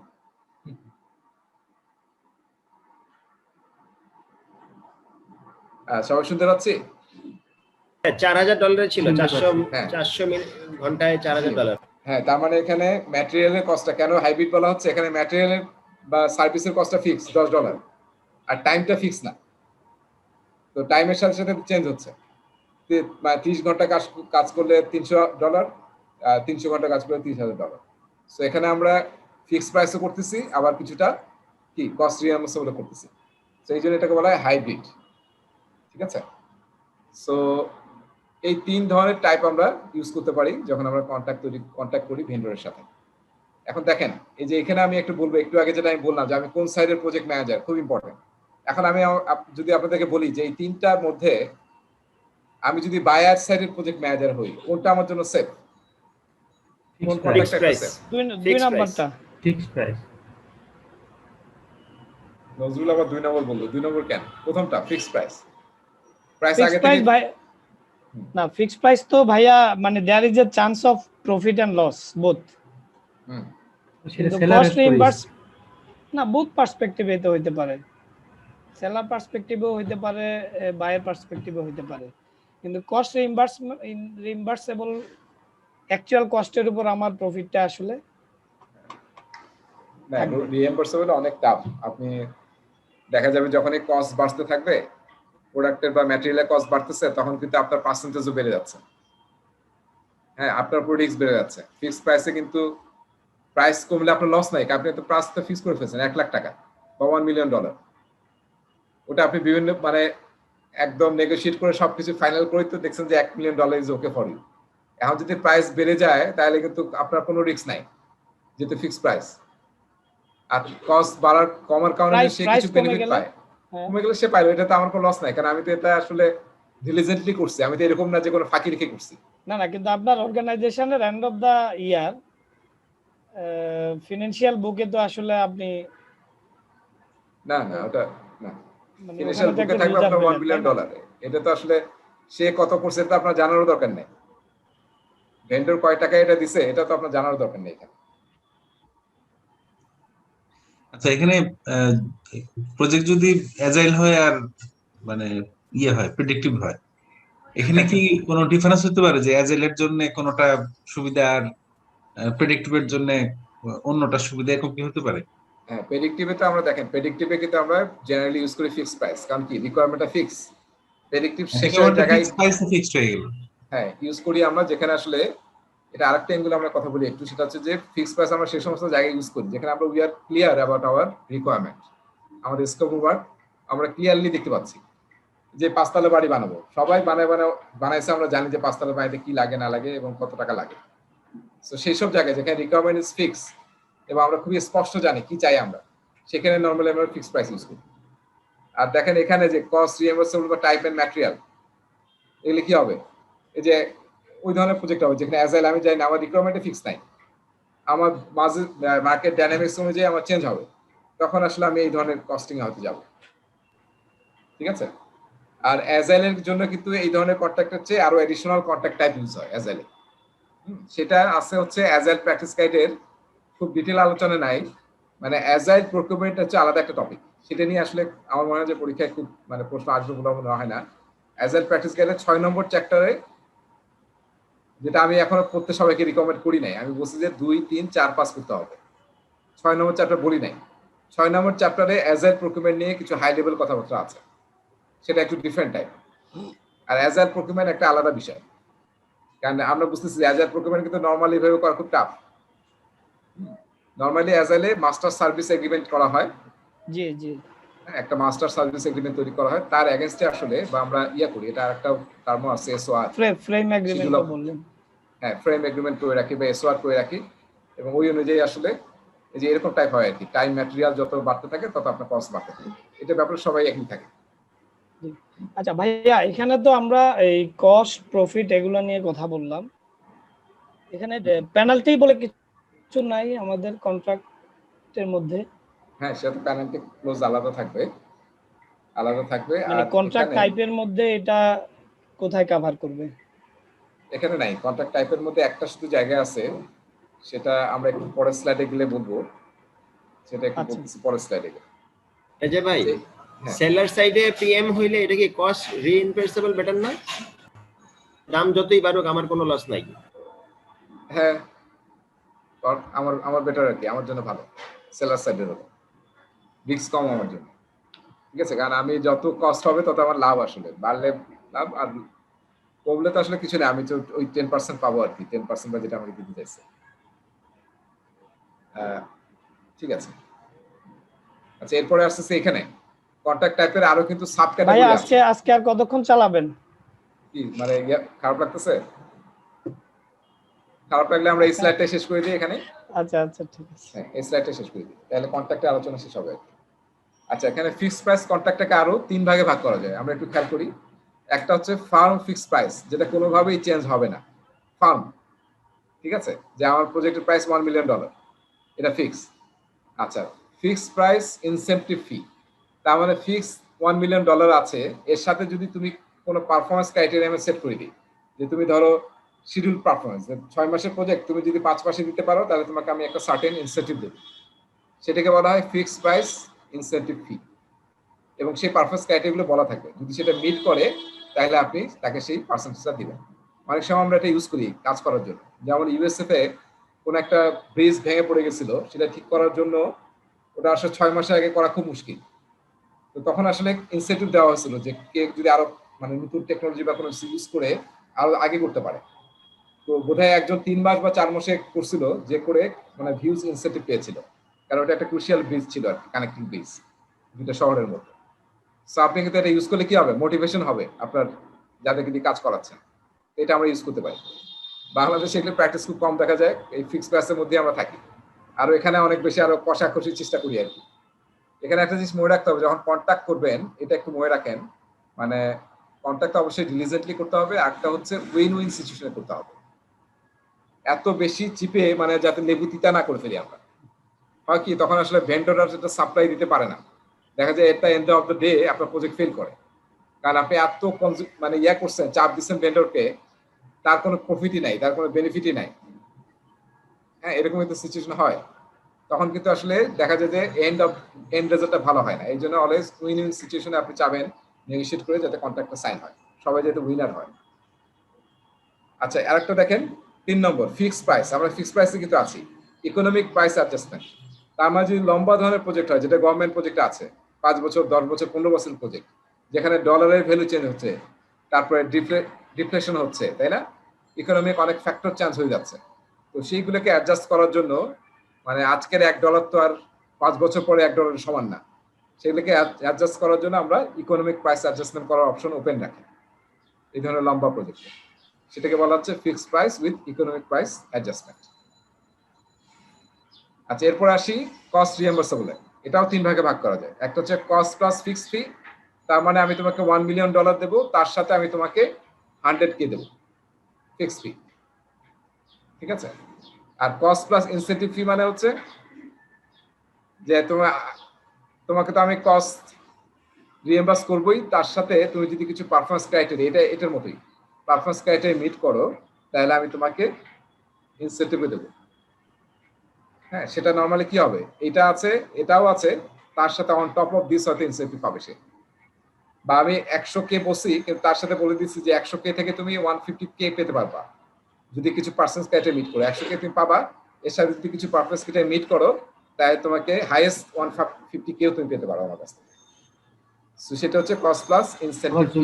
যদি পারফরম্যান্স খারাপ হয় তাহলে সেটা, হ্যাঁ, এখানে কথা আসতেছে যদি পারফরমেন্স খারাপ হয় তাহলে কি করে, এটা নিয়ে আসলে প্রিয়াম্বকে এরকম আলোচনা নাই, জাস্ট একটা দুইটা লাইন আছে আর কি, কিন্তু এটা নিয়ে একটা অঙ্কও আছে। সেটাকে বলে কি যে সিলিং প্রাইস সেট করে দেয়, সিলিং প্রাইস, যে যদি তুমি ভালো করো তাহলে কি হবে, এবং সিলিং প্রাইসের সাথে 80-20 বা একটা শেয়ারিং দেওয়া থাকে, বায়ার 80% আর সেলার হচ্ছে 20%। তার মানে যদি খরচ যদি বেঁচে যায় তাহলে 80% আমি রেখে দেবো। ধরেন আমরা প্ল্যান করছিলাম যে $1 মিলিয়ন নিয়ে কাজটা করবো, কিন্তু 1900K তে কাজটা হয়ে গেছে, তাহলে 100K বেঁচে গেছে। তাহলে এরকম যদি কন্ট্রাক্টে বলা থাকে তাহলে কি হবে, 80%, তার মানে এখান থেকে 80% টাকা রেখে দিবে হচ্ছে বায়ার, আর সেলারকে সে এক্সট্রা আরো 20% টাকা দিয়ে দিবে, যেহেতু সে পারফরমেন্স ভালো করছে। আর যদি পারফরমেন্স উল্টা খারাপ হয়ে যায়, যে 100, আমাদের দেশে এরকম কোন নজির আছে স্যার? কোনদিন শুনেছেন? আমি তো শুনি না। না, আমাদের এটা তো আমরা দেশের পার্সপেক্টিভ আলোচনা করতেছি না, আমরা মানে ইন্টারন্যাশনাল অ্যাভেলেবল অপশনস গুলো বলতেছি যেটা আমরা ইউজ করতে পারি। হ্যাঁ, আপনারা তো প্রিপেয়ারের বাইরে মানে কোনো কিছু করাই যাবে না, প্রিপেয়ারে যা বলা আছে ওর বাইরে কোনো কিছু করা যাবেই না। আর প্রাইভেট সেক্টরে এটা কোনোভাবেই পসিবল না যদি এরকম অপশন না থাকে, ম্যানেজমেন্ট যদি আপনাকে পারমিশন না দেয়। সো এইটি ম্যাথটাকে বলা হয় পয়েন্ট অফ টোটাল অ্যাজাম্পশন নামে একটা অঙ্ক আছে আর কি। তো সিলিং প্রাইসটা যদি আপনি খরচ বেশি হয়ে যায় তাহলে একটা সিলিং মতো আপনি দিবেন, এর বাইরে যাই খরচ হোক না কেন সেটার দায়িত্ব হচ্ছে বায়ারের, পুরা খরচটা তাকে দিতে হবে। সেলার বায়ার কোনো এক্সট্রা টাকা দিবে না, ওই সিলিং প্রাইসের উপরে কোনো টাকা দিবে না, ঠিক আছে। তো তখন এই ক্রাইটেরিয়া থাকলে কি করে, ভেন্ডররা আসলে ট্রাই করে যে কোনোভাবেই যাতে ওই কস্টের বাইরে না যায়, তাহলে কি হবে, তখন তাদের নিজেদের লস হতে থাকবে।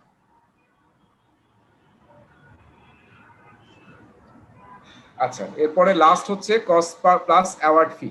এই দুইটা একটু ডিফারেন্ট দেখেন, ইনসেন্টিভ ফি আর অ্যাওয়ার্ড ফির মধ্যে ডিফারেন্ট পার্থক্য আছে।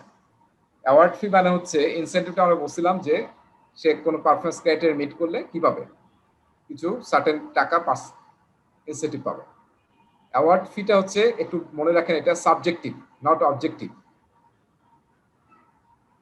সাবজেক্টিভ মানে তুমি যদি কোনো পারফরমেন্স ক্রাইটেরিয়া মিট করো তাহলে আমি তোমাকে কিছু অ্যাডভান্টেজ দেবো। কিরকম অ্যাডভান্টেজ, এরকম হতে পারে যে আমি নেক্সট কাজটা তোমাকে দেবো, হ্যাঁ, নেক্সট প্রকিউরমেন্ট যেটা হবে সেটা তুমি পাবা, বা নেক্সট বার যখন তুমি করবা তখন তোমাকে আরো আমি বেশি, আগে তোমাকে 10% দিছি ইনসেন্টিভ, এরপরে তোমাকে 15% ইনসেন্টিভ দেবো। এরকম যদি কোনো সাবজেক্ট হলো, এটা কি অ্যাওয়ার্ড হলো? অ্যাওয়ার্ড এই কারণে, এটা আসলে এই ইনসেন্টিভ আপনার কন্ট্রাক্টে লেখা থাকবে। এটা কি আপনি বললেন স্যার এটা সাবজেক্টিভ, অবজেক্টিভ না? এটা হচ্ছে অবজেক্টিভ উপরটা, এবং যেটা কন্ট্রাক্টে লেখা থাকবে হ্যাঁ উপরটা অবজেক্টিভ। কস্ট প্লাস অ্যাওয়ার্ডের ক্ষেত্রে এটা দাবি করতে পারবে না। হ্যাঁ, এটা আপনার বলা থাকবে, এটা কন্ট্রাক্টে কোথাও লেখা থাকবে না, ঠিক আছে। এবং এটা যদি না দেয়, অ্যাওয়ার্ড ফিটা কি সে তার রেপুটেশন হিসেবে করতে পারবে, তার কোম্পানির রেপুটেশন হিসেবে? হ্যাঁ, রেপুটেশন বা পারফরমেন্স বা ভালো বিহেভ, ভালো অ্যাটিটিউড, এনিথিং এর জন্য সে চাইতে পারে, বা চাইতে পারলেও পারবে না, মানে সে মানে ইয়া না যে আপনাকে দিতে বাধ্য থাকতে হবে এরকম না, আপনি বাধ্য না আর কি। অ্যাওয়ার্ড ফেটটা আসলে নট ক্লেমেবল, ক্লেম করতে পারবেন না আপনি, কিন্তু যদি এরকম একটা রিলেশন থাকে আপনার সাথে তাহলে হয়তো এই অ্যাওয়ার্ড ফিটা আপনাকে হেল্প করবে। হ্যাঁ, ওই যে মেসির কন্ট্রাক্টের ইয়াটা একটু পড়ছিলাম, এটা তো কস্ট প্লাস ইনসেনটিভ ফি, মানে যত সে ম্যাচ জিতবে, টুর্নামেন্ট জিতবে, তখন তার বেতন তত বাড়তেই থাকবে। হ্যাঁ, সেটা তো ইনসেন্টিভ ফি, এটা আসলে ইনসেন্টিভ। আর আমরা বলতেছি অ্যাওয়ার্ড ফি, যেটা আসলে সাবজেক্টিভ টাইপ, মানে কোনো টাকা পয়সার সাথে না।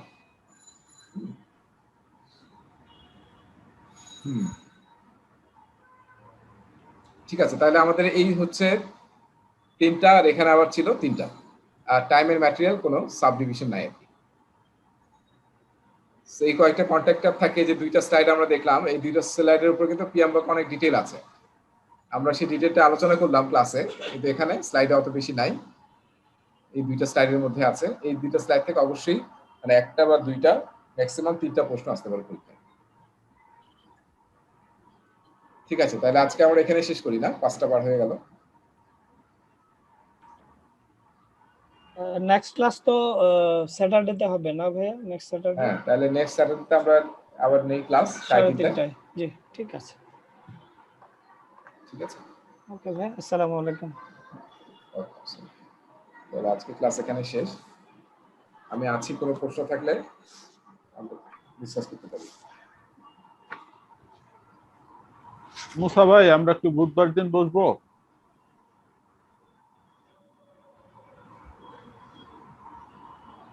মুসা ভাই মিউট হয়ে আছেন। সরি, আমার অসুবিধা নাই, শহীদুল ভাই আছে কিনা দেখতে হবে। বুধবার দিন আমরা নিজেরা রিভিউ করব।